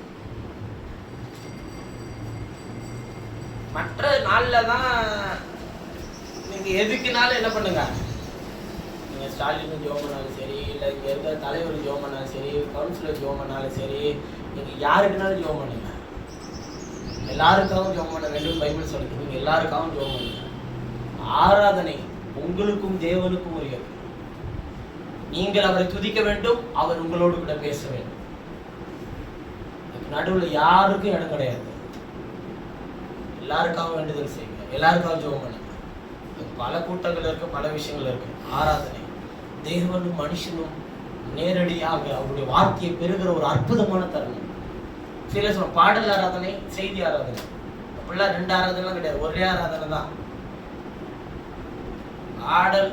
பாடல்ல நாம துதிக்கிறோம். சரி, நம்ம துதிச்சு மகிமைப்படுத்தினதுக்கு பதில் என்ன? அவர் தம்முடைய வார்த்தையை கொண்டு பேசுறது. பாட்டு பண்ணோன்னே சில டயர்டா, சரி ஒரு பிரசங்கம் பண்ணி முடிக்கிறதுக்குள்ள நம்ம இதுக்கு போயிட்டு வெளியே போயிட்டு வந்துருவோம் அப்படின்னு சொல்லிட்டு முடிச்சுட்டு வருவோம். அது தவறு. நல்ல கால வேலை உண்மையான நிஜமான ஆராதனை, மனம் புதிதாகிறதுனால மறுரூபமாக்கப்பட்ட அவரிடத்தில் அந்த ஆயத்தம் பண்ணப்பட்டிருந்த அந்த சரீரத்துல நீங்களும் நானும் சேர்த்து கொள்ளப்பட போறோம்ல, அந்த நாளுக்காக காத்திருக்கிறோம். இப்போது அந்த சரீரத்துல இருக்கிறோமா இல்லைங்களா? இன்னைக்கு அவருடைய சரீரத்தில் நீங்கள் நானும் என்னவா இருக்கிறோம்? ஆவேகளா இருக்கிறோம். ஆவேகத்தை எடுத்துட்டு போக வர மாட்டாரா? பரிபூரணப்படுத்தி எடுத்துட்டு போவாரு. அதனாலதான் அவர் வார்த்தையை கொடுக்கிறார். நீ ஆயத்தமாக என்று சொல்லவில்லை, வாரும் என்று சொல்லுகிற கூட்டத்திலே கர்த்தர் உங்களை மேலே வைத்திருக்கிறார். ஏன்னா நீ ஆயத்தப்படுத்துன்னு சொல்றவன் வெளியில இருக்கலாம். பிள்ளை நீங்க என்ன பண்ணுவீங்க? இப்ப ஞாயிற்றுக்கிழமை அம்மா என்னை கிளப்பி விடு அப்படின்னு சொல்லி பிள்ளை சொல்லுமா? என்ன சொல்லுவீங்க நீங்க? ஞாயிற்றுக்கிழமை ஆச்சுன்னா வா குளி, ஏன் காலையில எழுப்புறா குளிக்க வைக்கிறீங்க? எங்க போகணும்? ஆராதனைக்கு போகணும்ல. தூங்கிட்டு இருந்தா என்ன பண்றது? ஆயத்தப்படுத்திட்டே இருப்பீங்க. எல்லா பேகுங்கெல்லாம் போட்டு விட்டு பைபிள கையில கொடுத்து போ. எதுக்கு தள்ளுறீங்க? தேவனை தொழுது கொள்ள அவனை உள்ளே தள்ளுகிறீங்க. நீங்கள் பெற்றோர்கள், உங்கள் தகப்பனும் அப்படியேதான். எவர்களை அவர் அழைத்தாரோ அவர்களை நீதிமான்களாக்கி இருக்கிறார். எவர்களை நீதிமான்களாக்கினாரோ அவர்களை மகிமைப்படுத்தியும் இருக்கிறார். எதுவும் யாராலும் செய்ய முடியாது. அழைத்ததும் அவர், நீதிமானாக்கினதும் அவர், மகிமைப்படுத்தி கொண்டு இருக்கிறதும் அவர்தான். மகிமையின் மேல் மகிமை அடைந்தால் என்ன அடைய முடியும்? அதுதான் உண்மையான ஆராதனையா இருக்கும். அதுதான் நாம் அவரோடு செய்யும் அந்த மறுரூப மலையில எப்படி பேதுரு, யாக்கோபு, யோவான் இயேசுவோடு செய்தார்களோ அந்த மகிமையான ஆராதனை செய்ய கர்த்தர் உங்களையும் என்னையும் அழைத்திருக்கிறார். அந்த மகிமையான ஆராதனை செய்கிறதற்கு கர்த்தர் நம்மை வழி நடத்தும்படி அவருடைய கரத்தில் நம்மை தாழ்த்தி கொடுத்து நாம் ஜெபிப்போம். நாம் யாவற்றையும் பரிசுத்தங்களை ஹalleluya ஸ்தோத்திரிக்கிறோம் கர்த்தாவே, துதிக்கிறோம்.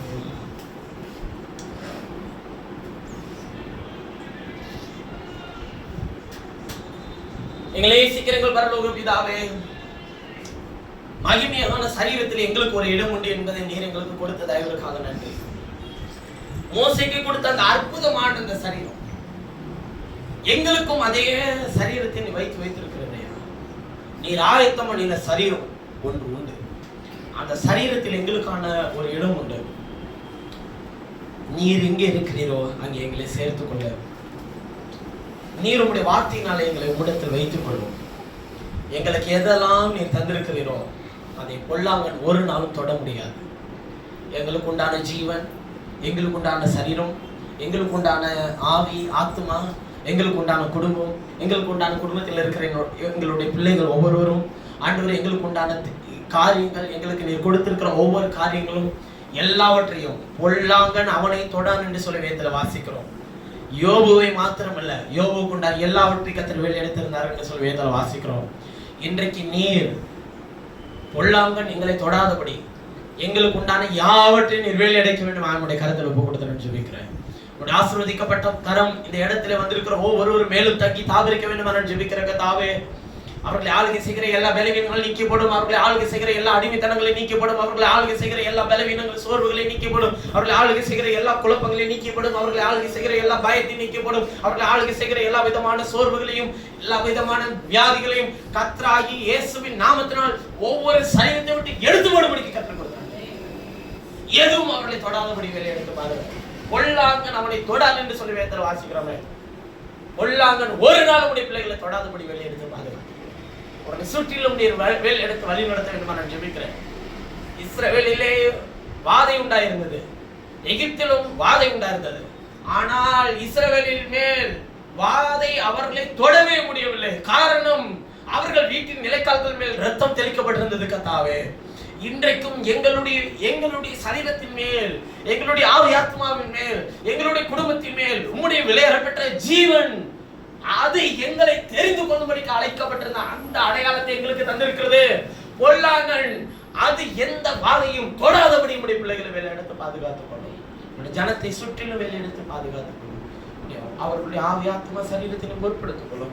உடைய கிருபை இறக்க பிரசன்னம் உடைய ஜனத்தை காக்கட்டும், பலப்படுத்தட்டும். உடைய நன்மையினாலும் கிருபினாலும் முடி சூட்டி காத்துக்கொள்ளும். சிறு பிள்ளைகள், வாலிபர்கள், பெரியவர்கள் ஒவ்வொருவரையும் பேர் பெறாய் தொட்டு ஆசீர்வதியும். நீரே கூட நடத்தும். வேதத்தின் வாயிலாய் கேட்டுக்கொண்டிருக்கிற கர்த்தருடைய பிள்ளைகளும் ஒரு விஷயம் நீ தொட வேண்டுமா நான் ஜெபிக்கிறேன். அவர்களுக்கு கொடுத்த ஒவ்வொரு காரியமும் அது தேவனுடையது. அதை ஒரு போதும் பொல்லாங்கன் தொடாதபடி வேலை எடுத்து பாதுகாத்துக் கொள்ளும். கர்த்தராகிய இயேசுவின் நாமத்தில் ஜெபிக்கிறேன். ஜீவனுள்ள நல்ல பிதாவே, என் ஆத்துமாவே என் உள்ளமே அவருடைய பரிசுத்த நாமத்தை சொல்றேன். என் ஆத்மாவே கர்த்தர் செய்த சகல உபகாரங்களையும் மறவாதே. ஆமென்.